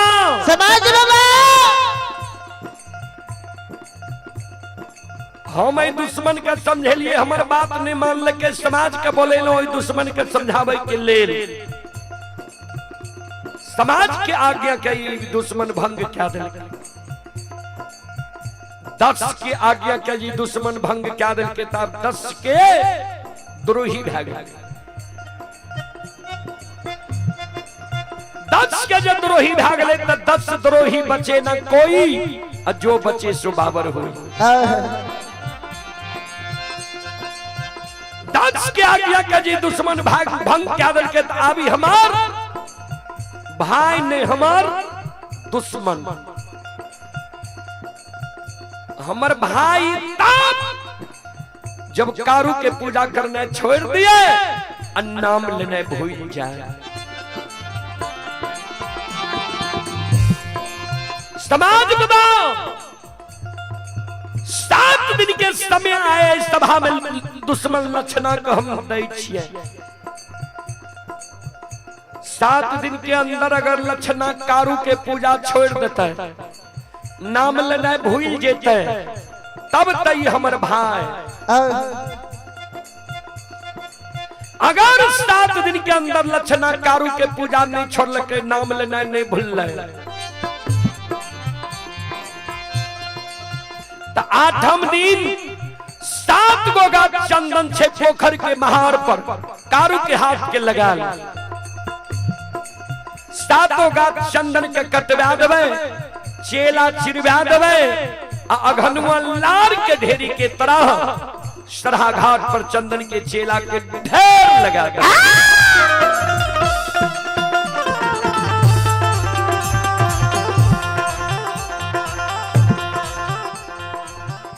समाज बाबा 7 गाछ चंदन के चेला पर दुश्मन लक्षणा का बैसा देवे, हम अपना हाथ से वो चेला में आग लगा देवे। कारू मर गए तब कारू के आग में जले लिए। ई दुश्मन जब कारू के पूजा नहीं छोड़ते, नाम लेने नहीं भूलते। हो समाज बाबा, समाज बाबा आओ ये जीन दे दुश्मन मां के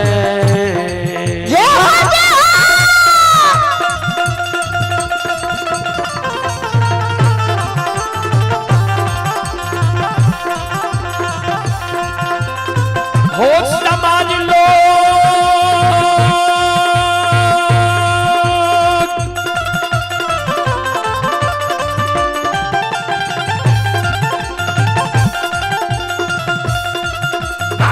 ये जीन दे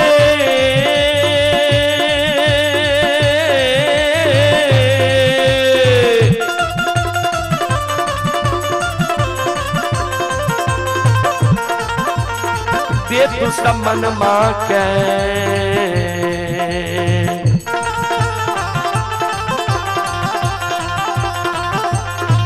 ये यो आग में जला के समाज बाबा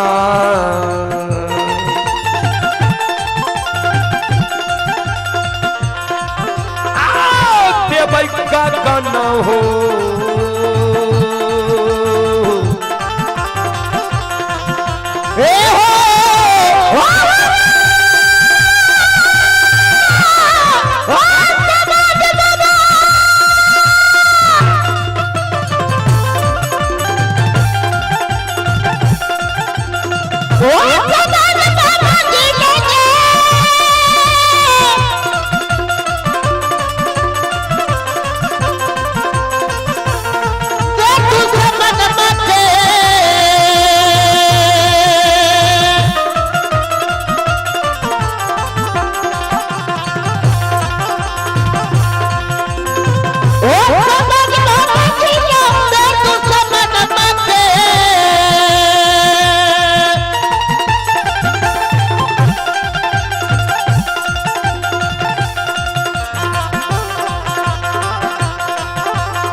लक्षणा कारू के पूजा नहीं छोड़ते, नाम लेने नहीं भूलते।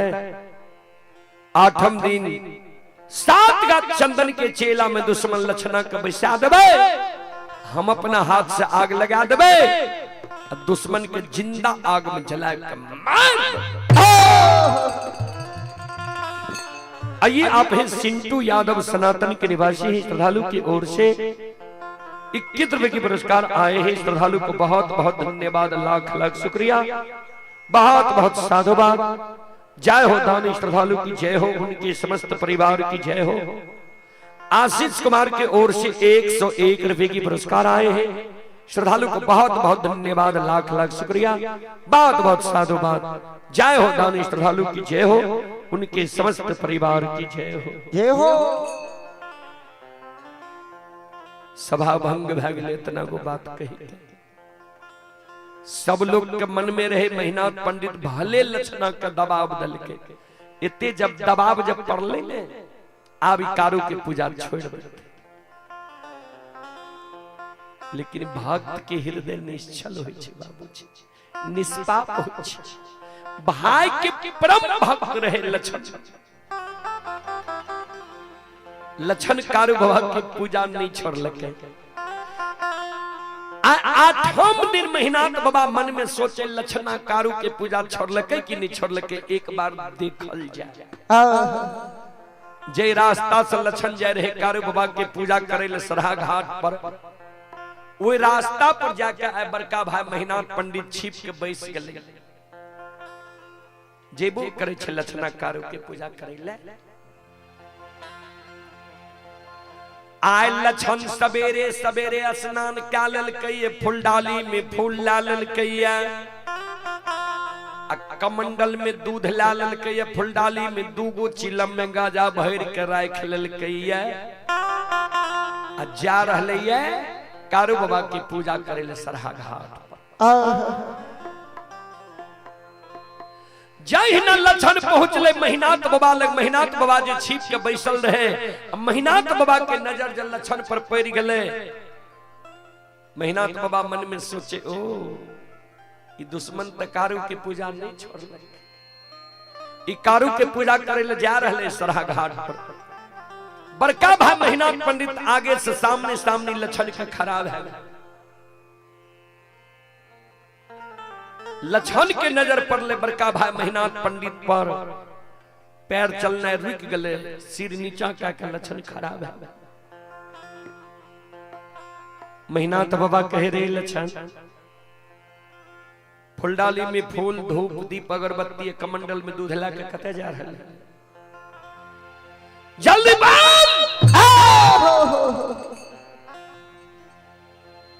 ध्यान देवे। 12 बरस लक्षण की उम्र हो रहे, आज तक बड़का भाई महिनाथ पंडित के मुहा मुहिन नहीं बोल ले रहे। आज बड़का भाई कल के फुलडाली में फूल धूप दीप अगरबत्ती कमंडल में दूध ला के कते जा रही है। लक्षण सब क्या के बोले, लज्जित भाके जी मंझला भैया कारू की पूजा करे ले सरहा घाट पर जाई। इतने को बात लक्षण बोले, महिनाथ बाबा के क्रोध की सीमा में महिनाथ बाबा लपाट के लक्षण के कालार के पकड़ ललके, ऊपर ले जाए छे धरती पर छोड़ देलके। कल के रे दुश्मन, समाज में कोई समाज की हिम्मत नहीं हुई है जो महिनाथ पंडित के मुहा मुही जवाब करिए या महिनाथ पंडित की आज्ञा का भंग करिए। हमरे वंश में जनेम का है, हमारा मुहा मुही जवाब कर रही है।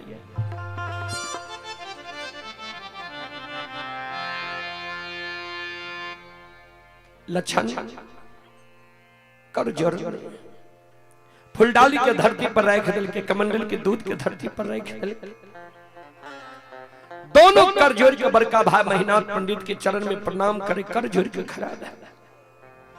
हे बड़का भैया, तू माय के कोई से बोर भाग के जन्म ललहाये, हम माय के कोई से छोट भाग के जन्म ले लिए। बोर भाई पिता तुल होई छे, छोट भाई पुत्र के समान होई छे। तो हमरा जे कहबो तोहर सब बात हम मान लेबो। हमरा जे कहबा लक्षण कारू के पूजा करने छोड़ दे, नाम लेने भूल जो। हमरा जे तू कहबा जे लक्षण मापुरा नगरी में तू भोजन करने छोड़ दे, तोहर बात हम मान लेबा। महापुरा नगरी में हम भोजन करने छोड़ सके छी। हमरा जे कहबा जे लक्षण महापुरा नगरी में तू जल पीना छोड़ दे, तोहर बात हम मान लेबा। महापुरा नगरी में हम जल पीना छोड़ सके छी। हमरा जे कहबा जे लक्षण महापुरा नगरी के दान संपत्ति में तोहर कोई हिस्सेदारी नहीं छो। धन संपत्ति के लोभ त्याग के महापुरा नगरी से तू भाग छो। तोहर बात मान लेबा। धन संपत्ति के लोभ त्याग के महापुरा नगरी से हम भाग सके छी। सब बात भैया हम तोहर मान लेबो।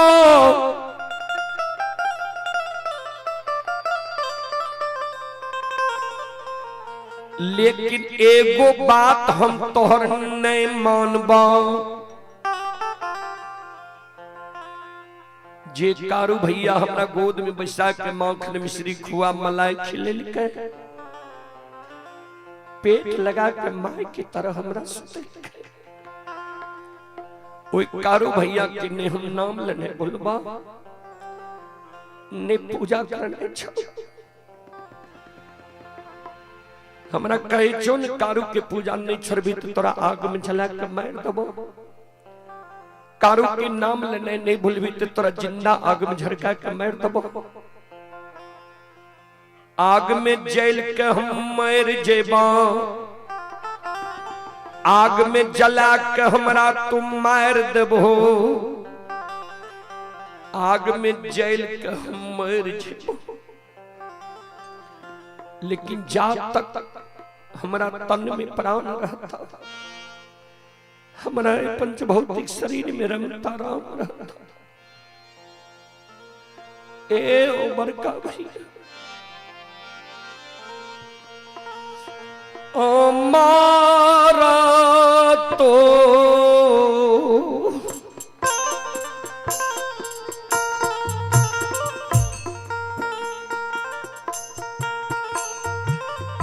बड़का भैया मारा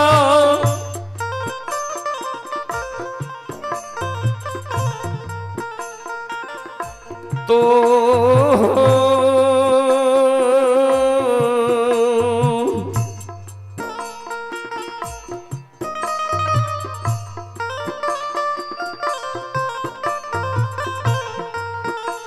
आहो दामन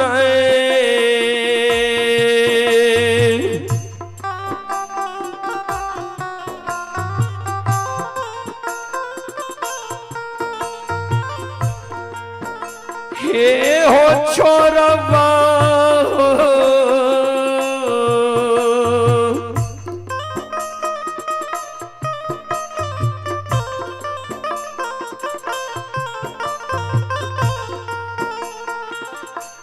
बड़का भैया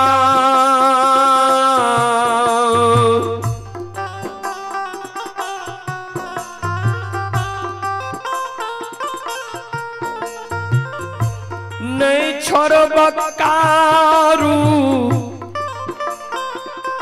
भैया के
मरतो दम सहोदर भाई कारू के पूजा नहीं छोड़बा,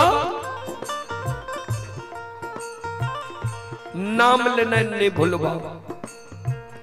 इतने को बात लक्षण बोलले महिनाथ बाबा के क्रोध के सीमा नहीं रहले।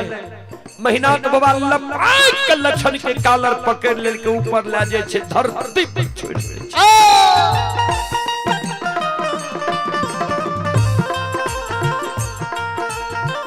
रे दुश्मन दुश्मन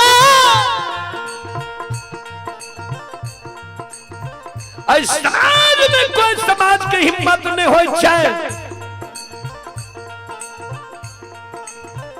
जे महिनाथ पंडित के आज्ञा के टाल दिए या महिनाथ पंडित के मुहा मुही जवाब करिए।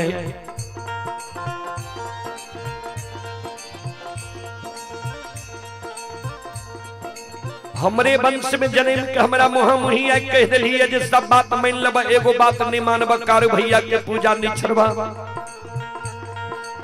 जा तू कारू के पूजा नहीं छोड़बे तो मरे के लिए तैयार बन जाओ।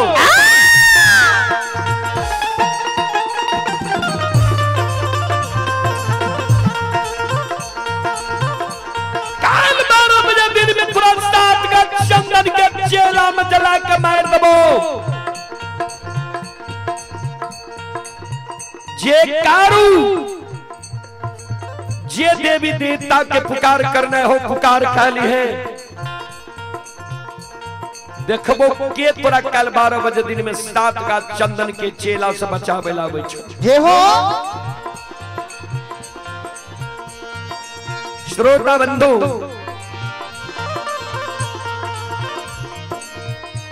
भाई सन ही तन आई दुनिया में,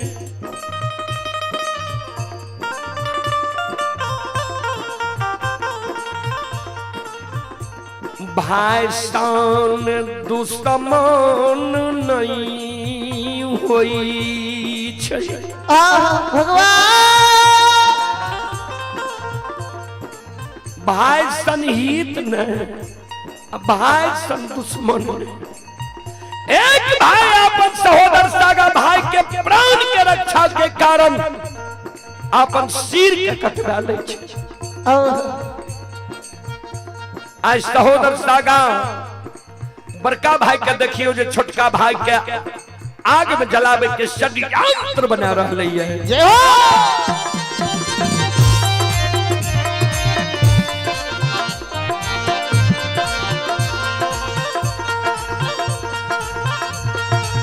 बाबू सब भाई आके तू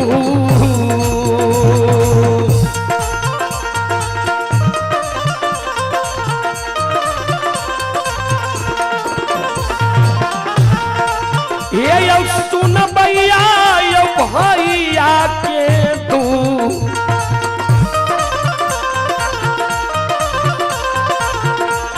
आयो तू सामान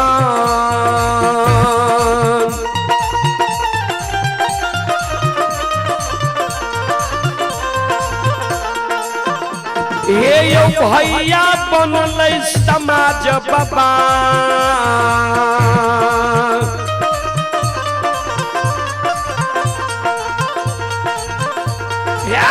बन गेलै महापुरा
भाई नहीं तनई दुनिया में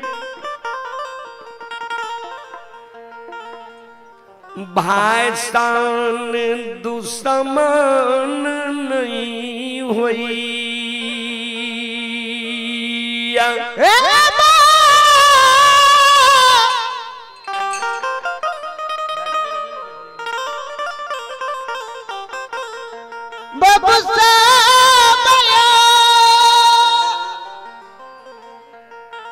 श्रोताबंधु क्रोध के मारे महीनाथ बाबा फुलडाली के फूल के धरती पर गिरा दी कमंडल के दूध के धरती पर पलटा दिल लक्षण के कहे रे दुश्मन काल 12 बजे दिन में तोरा 7 का चंदन के चेला में जला के मार दबो जे कारू जे सहयोगी के तोरा पुकार करना है पुकार क्या ली है देखबो के तोरा बच्चे में लाभ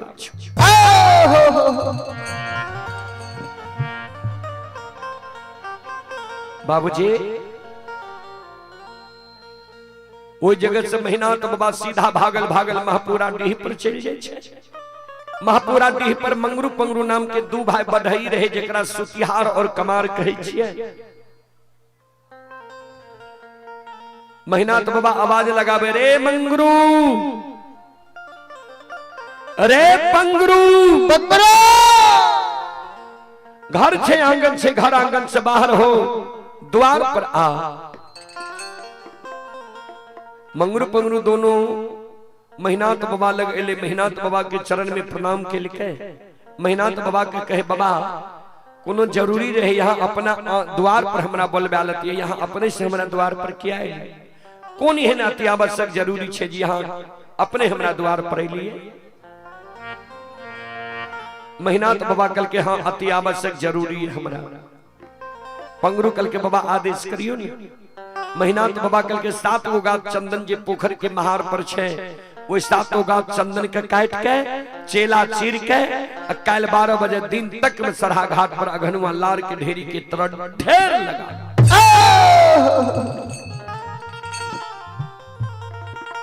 मंगरू पंगरू दोनों भाई चौंक गले। बाबा चंदन के पांगल नहीं दे रहा, कहे रहो जो चंदन के पांग भी न ता कारू भाई के निशानी हमर समाप्त भए जेते। कारू भाई हमर मर गए, ओकरा हाथक लगाल चंदन निशानी रह गई।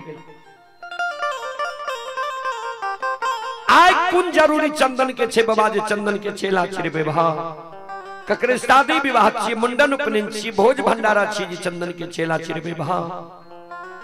महीना तो बाबा कल के नहीं शादी विवाह छी, नहीं मुंडन उपनयन छी, नहीं भोज भंडारा छी।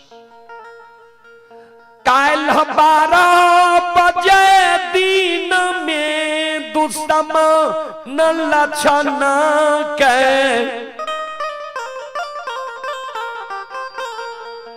आग में जला के मारबई।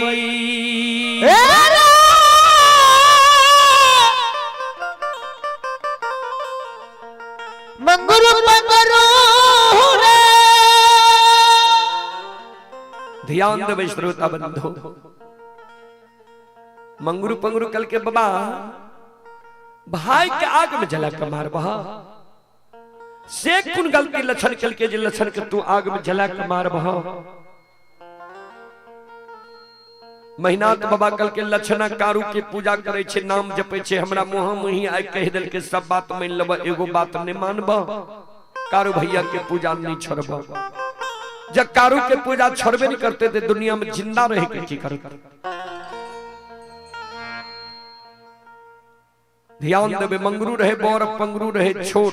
पंगरू कल के मंगरू के भैया हो, राजा हो या रंग, अमीर हो या गरीब, मानव के उचित बात मुहा मुही कह दे के चाहिए कि नहीं। बड़का भाई कल के छोटका भाई का मानव के प्रत्येक श्वास से उचित बात बोले के चाहे अच्छा लगे या बुरा। छोटका भाई कल के आए महीना तो बाबा को उचित बात कह दे। कल के बाबा एगो बात कही, महीना तो बाबा कल के बोल, कल के बाबा सुना।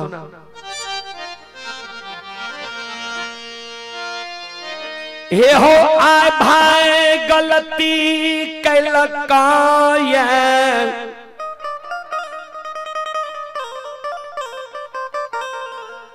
भाई के तू आग में जला के मारे ले तैयार छो।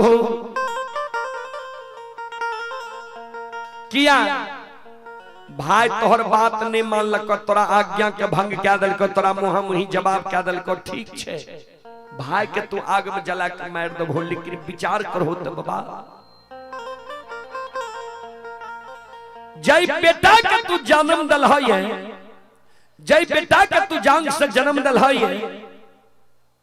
वो बेटा के पालन पोषण क्या के जवान कर भो, पढ़ा लिखा के विद्वान बने बहा। जवान मोन मती में जब तू अपना जान के जन्मल बेटा का कोनो आदेश दबहा, तोहर जान के जन्मल बेटा जब तोरा आदेश के नहीं माना, तोहर पालल पोसल बेटा जब तोरा आज्ञा के भंग क्या दा, तोहर पढ़ाल लिखाल बेटा जब तोरा मुहा मुही जवाब क्या दा,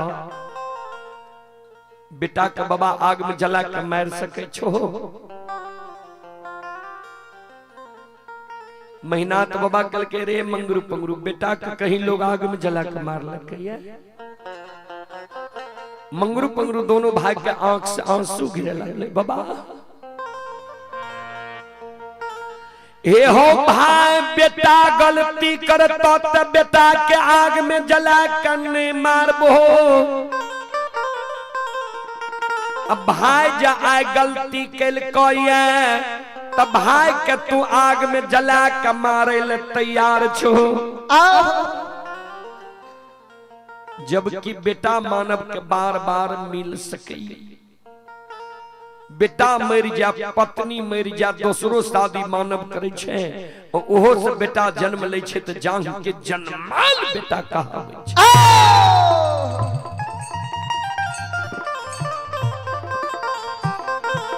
बाबा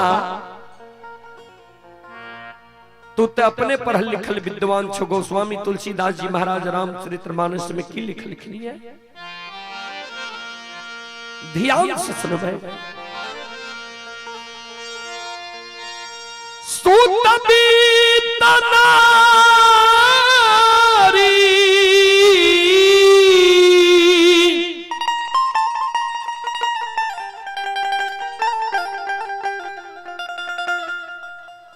भावन परिवारा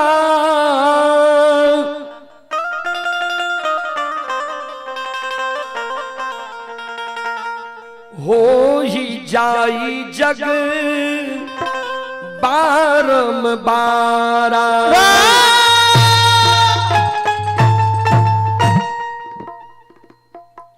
सूत बीत नारी भवन परिवारा हो ही जाई जग बारंबारा। सूत माने पुत्र होय छे, बीत माने धन होय छे, नारी माने पत्नी होय छे, भवन माने घर होय छे। ई सब चीज मानव के संसार में दोबारा मिल सकैए। फिर लिखलखिन ये गोस्वामी तुलसीदास जी महाराज रामचरितमानस लंका कांड में, अस विचारे उठहु मोर ताता मिली है नो जग में सहोदर भरा।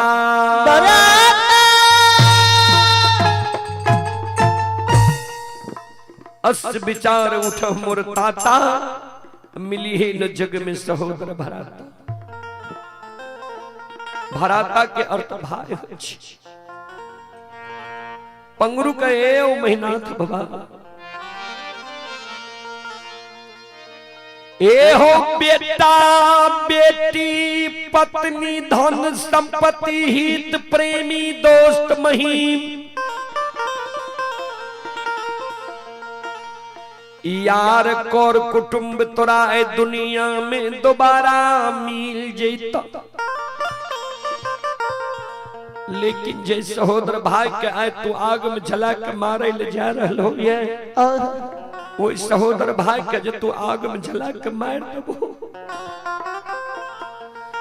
ताएंगे के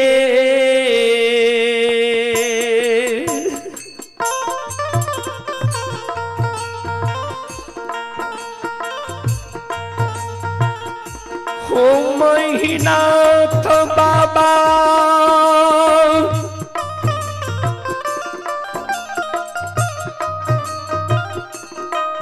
आहो ये के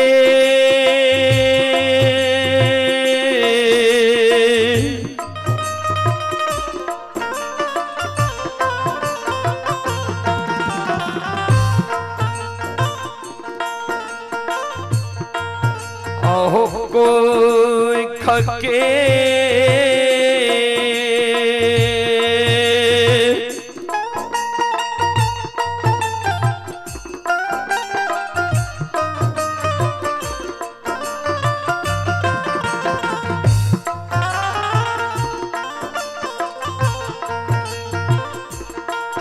आहो जनमल सहोदरा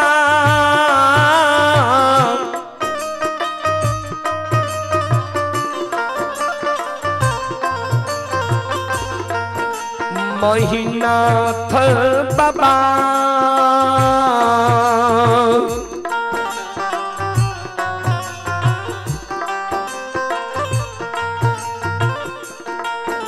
हे हो नहीं मिलता तूनी या हो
आइए आप हैं पंडित कुमार सनातन के निवासी ही पंडित कुमार यादव जी की ओर से 21 रुपए की पुरस्कार आए हैं। आप हैं गुलशन कुमार के ओर से 11 रुपए की पुरस्कार आए हैं। विकास कुमार के ओर से 21 रुपए की पुरस्कार आए हैं। अमोद कुमार की ओर से 21 रुपए की पुरस्कार आए हैं। मिथिलेश कुमार की ओर से 11 रुपए की पुरस्कार आए हैं। सिंटू कुमार की ओर से 21 रुपए की पुरस्कार आए हैं। विद्यानंद विद्यानंद ठाकुर की ओर से 11 रुपए की पुरस्कार आए हैं। राघव कुमार की ओर से 21 रुपए की पुरस्कार आए हैं।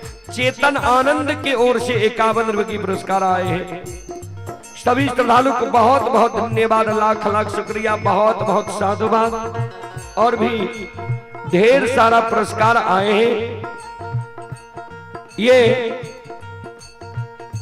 नौकिट यादव संग्रामपुर शानदार 51 रुपए की पुरस्कार आए हैं। पंकज यादव सनातन 51 रुपए की पुरस्कार आए हैं। केदार यादव बनियारा 51 रुपए की पुरस्कार आए हैं। उपेंद्र यादव सनातन की ओर से 21 रुपए की पुरस्कार आए हैं।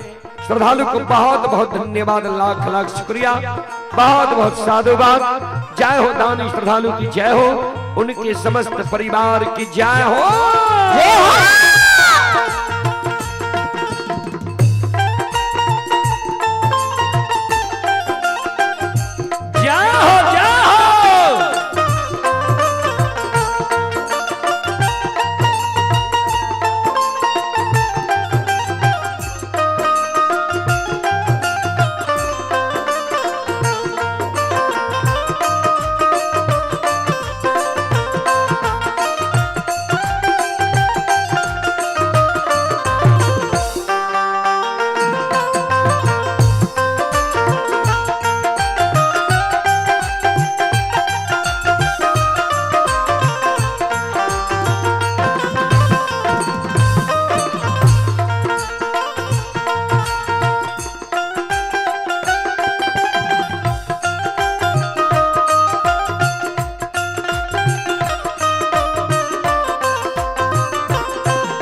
ये चेतन आनंद शर्मा ये सरायगढ़ भपटियाही जिला सुपौल की ओर से 51 रुपए की पुरस्कार आए हैं।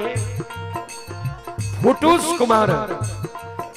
कुमार की ओर से 51 रुपए की पुरस्कार आए हैं। और पंडित कुमार यादव जी लिख रहे हैं आपके नंबर पर पैसा किसी का नहीं जा रहा है, नेटवर्क का इशू है, तो उसमें हम क्या कर सकते हैं। चलिए इनके लिए हम माफी चाहते हैं। भगवान सभी श्रद्धालु के मनोकामनाओं को पूर्ण करे। मां सरस्वती परिवार में बाल बच्चे को सद्बुद्धि सद्ज्ञान दे। बाबा भोले भंडारी भंडार को भरे रखे। जय हो दानी श्रद्धालु की जय हो, उनके समस्त परिवार की जय हो। जय हो।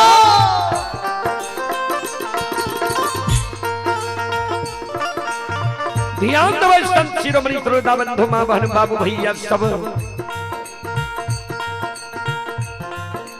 पंगुरु का महीना तो बाबा हमारा बाप का बाबा तुम मानो विचार करो तो बाबा बेटा जो जांग पर गंदा क्या दे छे, बाप की करे छे जांग के काट के फेंक दे छे। मेहनत बाबा कि गंदा के साफ करवावे छे। वह समान लछन के तू बड़ भाई पिता तुल छो, लछन तोरा लिए छोट भाई पुत्र के समान छो। लछन जो गलती कल के तो लछन के बुझे बहा समझे बहा कि आगे में जला के मार दबा। याद छे बड़ भाई के धर्म, याद छे बुजुर्ग लोग के कार्य। ये महीना तो बाबा मेहनत बाबा बात के बाबा तू माना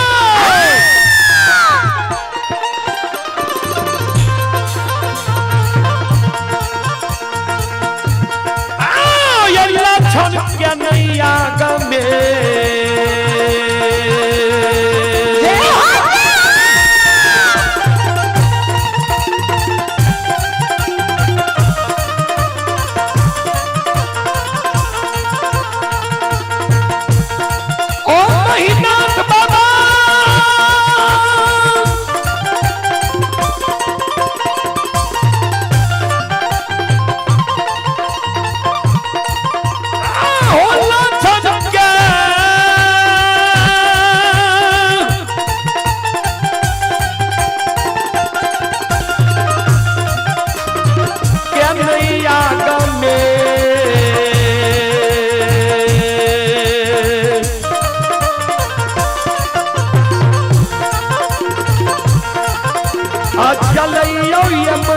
पंडित बाबा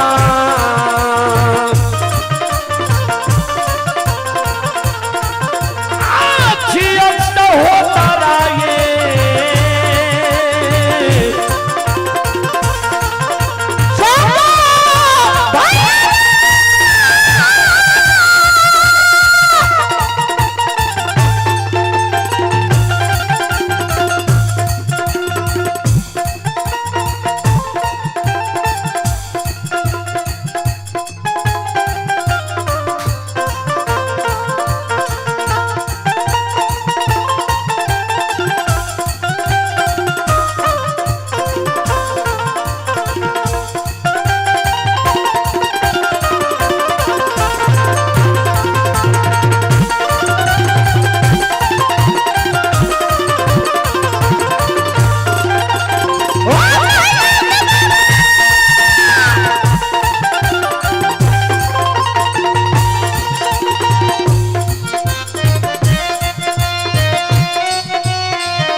हेलो महंत राजेंद्र यादव गंगटी, आपसे निवेदन है कि अपने पार्टी के सहपाठी के साथ मंच पर आने का कष्ट करें।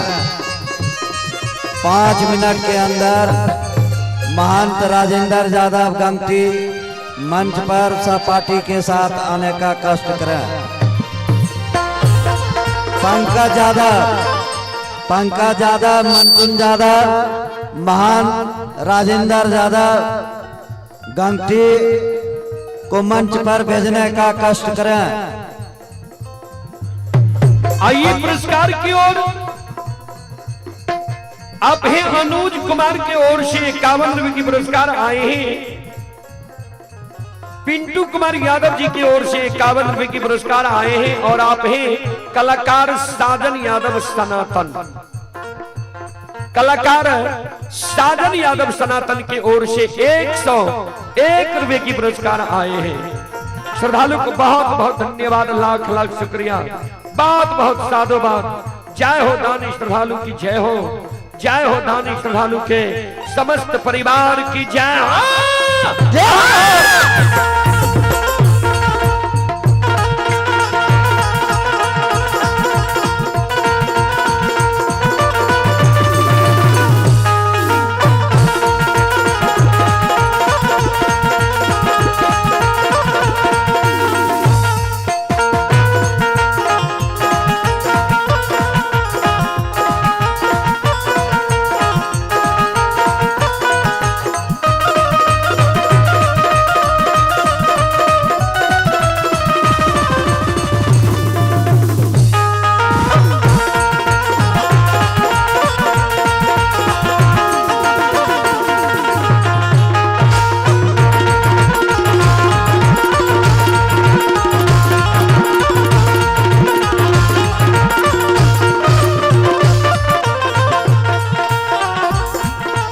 माय दुर्गा गए हरदी धान के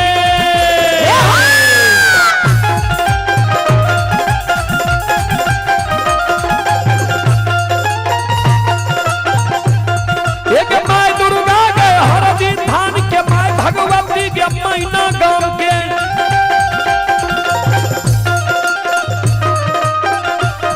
एक माय बिसहरी दीवारी धान के,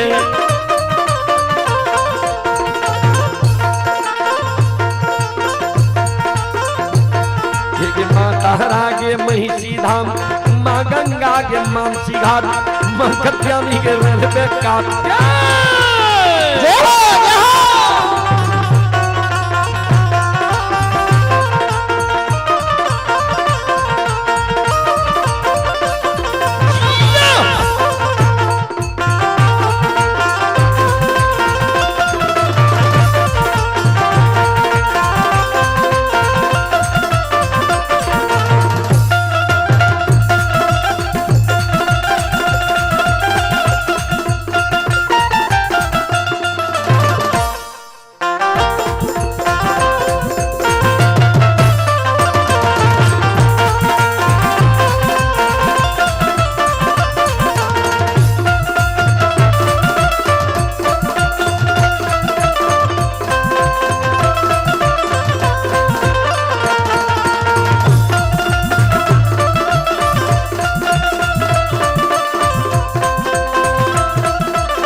पंडित यादव सनातन श्रद्धालु की ओर से 51 रुपए की पुरस्कार आए हैं। और मिस्टर यादव दी सनातन के निवासी श्रद्धालु की ओर से 51 रुपए की पुरस्कार आए हैं। श्रद्धालु को बहुत बहुत धन्यवाद, लाख लाख शुक्रिया, बहुत बहुत साधुवाद। जय हो दानी श्रद्धालु की जय हो, उनके समस्त परिवार की जय हो, जय हो।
एहो बाबा कुशेश्वर रौता थान के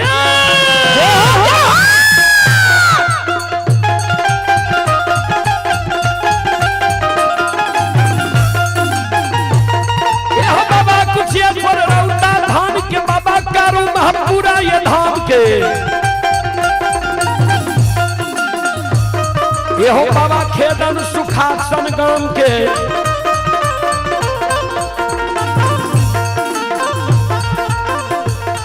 एहो बाबा हरोघनी बलहमपुर गाम के बउआ बख्तर गढ़िया गाम के बाबा विशु ये पचरासी के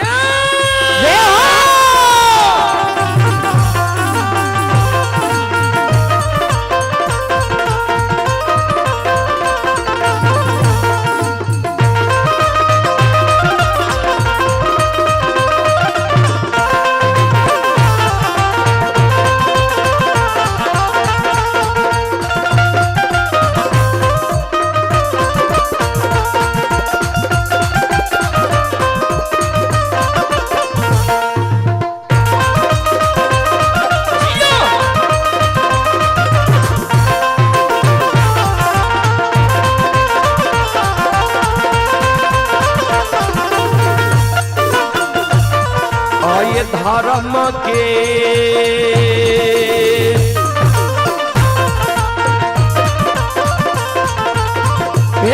बाबा धर्म के लीला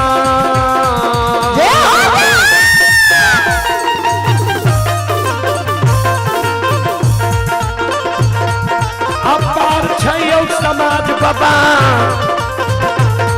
ये यो छलै दुनिया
धर्म के लीला दुनिया में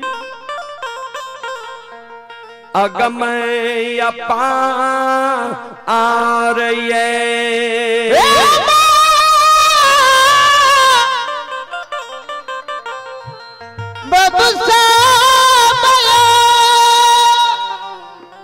ये इंद्रजीत कुमार की ओर से 11 रुपए की पुरस्कार आई है। श्रद्धालु को बहुत बहुत धन्यवाद, लाख लाख शुक्रिया, बहुत बहुत साधुवाद। चलो अपने सबके बीच मंडली आए रही है, मलगन बाबू आए रही है। एक बार सब श्रोता बंधु माँ बहन से हम आग्रह करवाए, एक बार यहो सब दोनों हाथ से ताली बजा के मुखार बरिंद से भगवान के नाम ले लियो, भगवान के दरबार में हाजिरी लगा लियो। यहो सब माँ बहन बाबू भैया से हम आग्रह करवाए। चलो सब मिलके गावो और सब मिलके बजावो भगवान के दरबार में। सीताराम सीताराम सीताराम कहिए, चाही विधि राखे राम, ताही विधि रहिए। सीताराम सीताराम सीताराम कहिए, चाही विधि राखे राम, ताही विधि रहिए।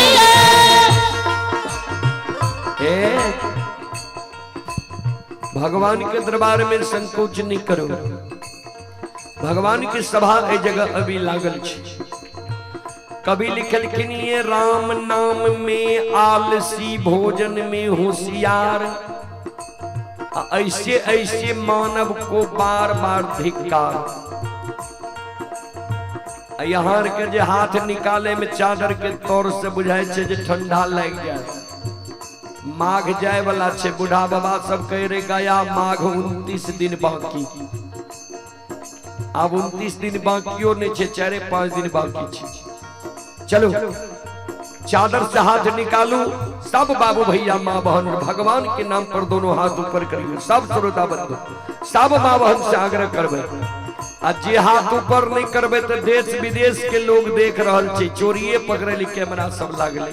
चलो सब हाथ ऊपर करू और सब मिलकर ताली बजाइयो और कहियो सीताराम सीताराम सीताराम कहिए, चाहे विधि राखे राम ताही विधि रहिए। सीताराम सीताराम सीताराम कहिए, चाहे विधि राखे राम ताही विधि रहिए। एने तो कुछ कुछ है तो छे, कुर्सी पर जे पाछा बैठल छे उनका सबके होय छे, हम सब तो कुर्सी पर छी, नीचा में थोड़े छिया। हमरा नहीं कहे छे, यहो सबके कहे छे। एहन मौका नहीं मिले छे, हाथ ऊपर करियो सब श्रोता बंधु। मन में हो राम राम नाम से बहात में, तू अकेला नहीं प्यारे राम जी तेरे साथ में।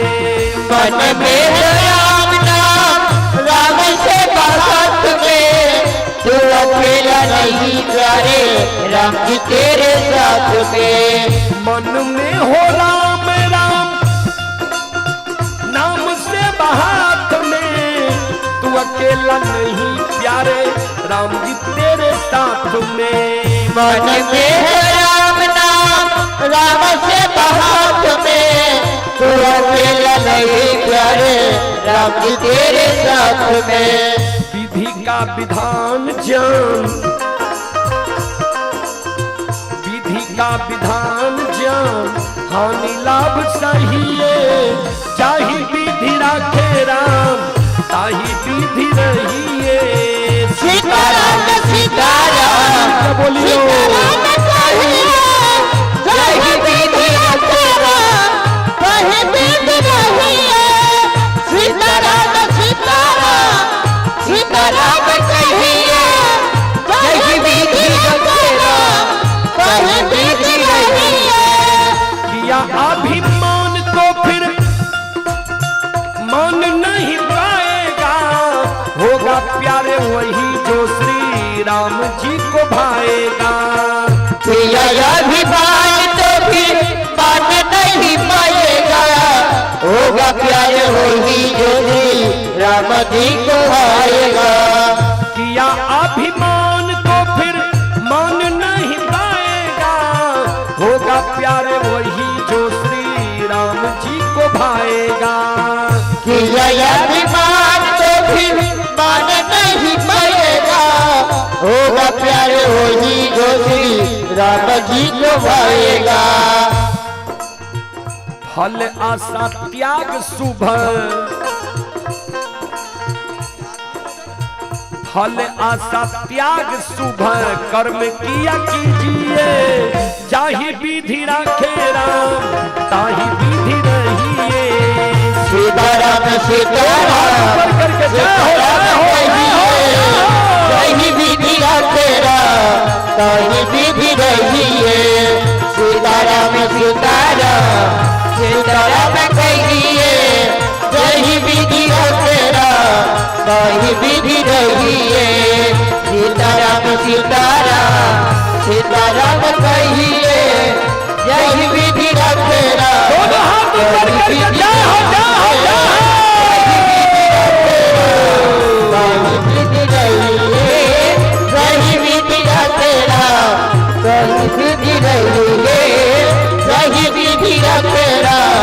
कहीं विधि रहिए, यही विधि रखेरा कहीं विधि रहिए, यही विधि रखेरा कहीं विधि रहिए, यही विधि रखेरा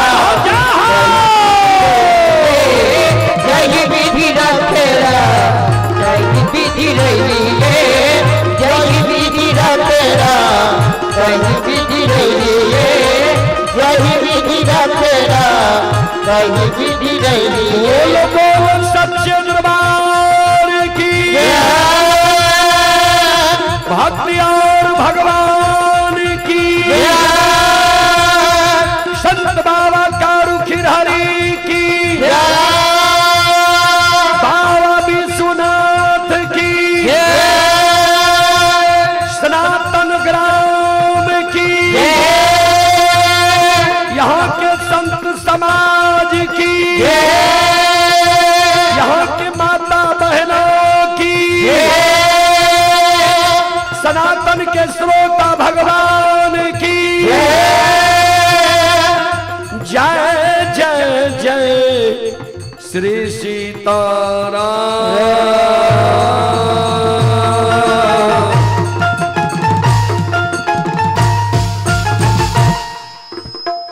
आइए आप हैं सुधीर यादव खैरा की ओर से 101 रुपए के पुरस्कार आए हैं। पूरन यादव के किया पूरन बाबू की ओर से 51 रुपए के पुरस्कार आए हैं। श्रद्धालु को बहुत बहुत धन्यवाद, लाख लाख शुक्रिया, बहुत बहुत साधुवाद। जय हो दानी श्रद्धालु की जय हो, उनके समस्त परिवार की जय हो। अब हम यहाँ सब श्रोता बंधु माँ बहन से क्षमा चाह माफ करियो। फिर दिन में हमारा सबके कार्यक्रम हेते अपने सब सुन लो। माँ भगवती धर्मगाथा भगत मंडली गायक रुदल पजियार के मुखारबिंद से भक्ति प्रसारण और ई कार्यक्रम अगर अपने सब मोबाइल पर देखे सुने चाहे छिए Rudal Pajiyar YouTube channel, Maithili hits Bhagat channel व रुदल पजियार फेसबुक पेज पर ये कार्यक्रम लाइव चले रहे, जे देश विदेश तक के लोग देखे रहे। आजीवन यहाँ सब कभी देख सके छिए एक कार्यक्रम के। ता अगर कार्यक्रम अच्छा लगे तो रुदल पजियार यूट्यूब चैनल के सब्सक्राइब कर ले, फेसबुक पेज के फॉलो कर ले, जे हमरा सबके जहां भी कार्यक्रम हो छे अपने के मोबाइल में अवश्य चले। जय बाबा धर्मराज, जय बाबा बजरंगबली, जय हिंद, जय भारत, जय संत, जय समाज। बोल बोल सच्चे दरबार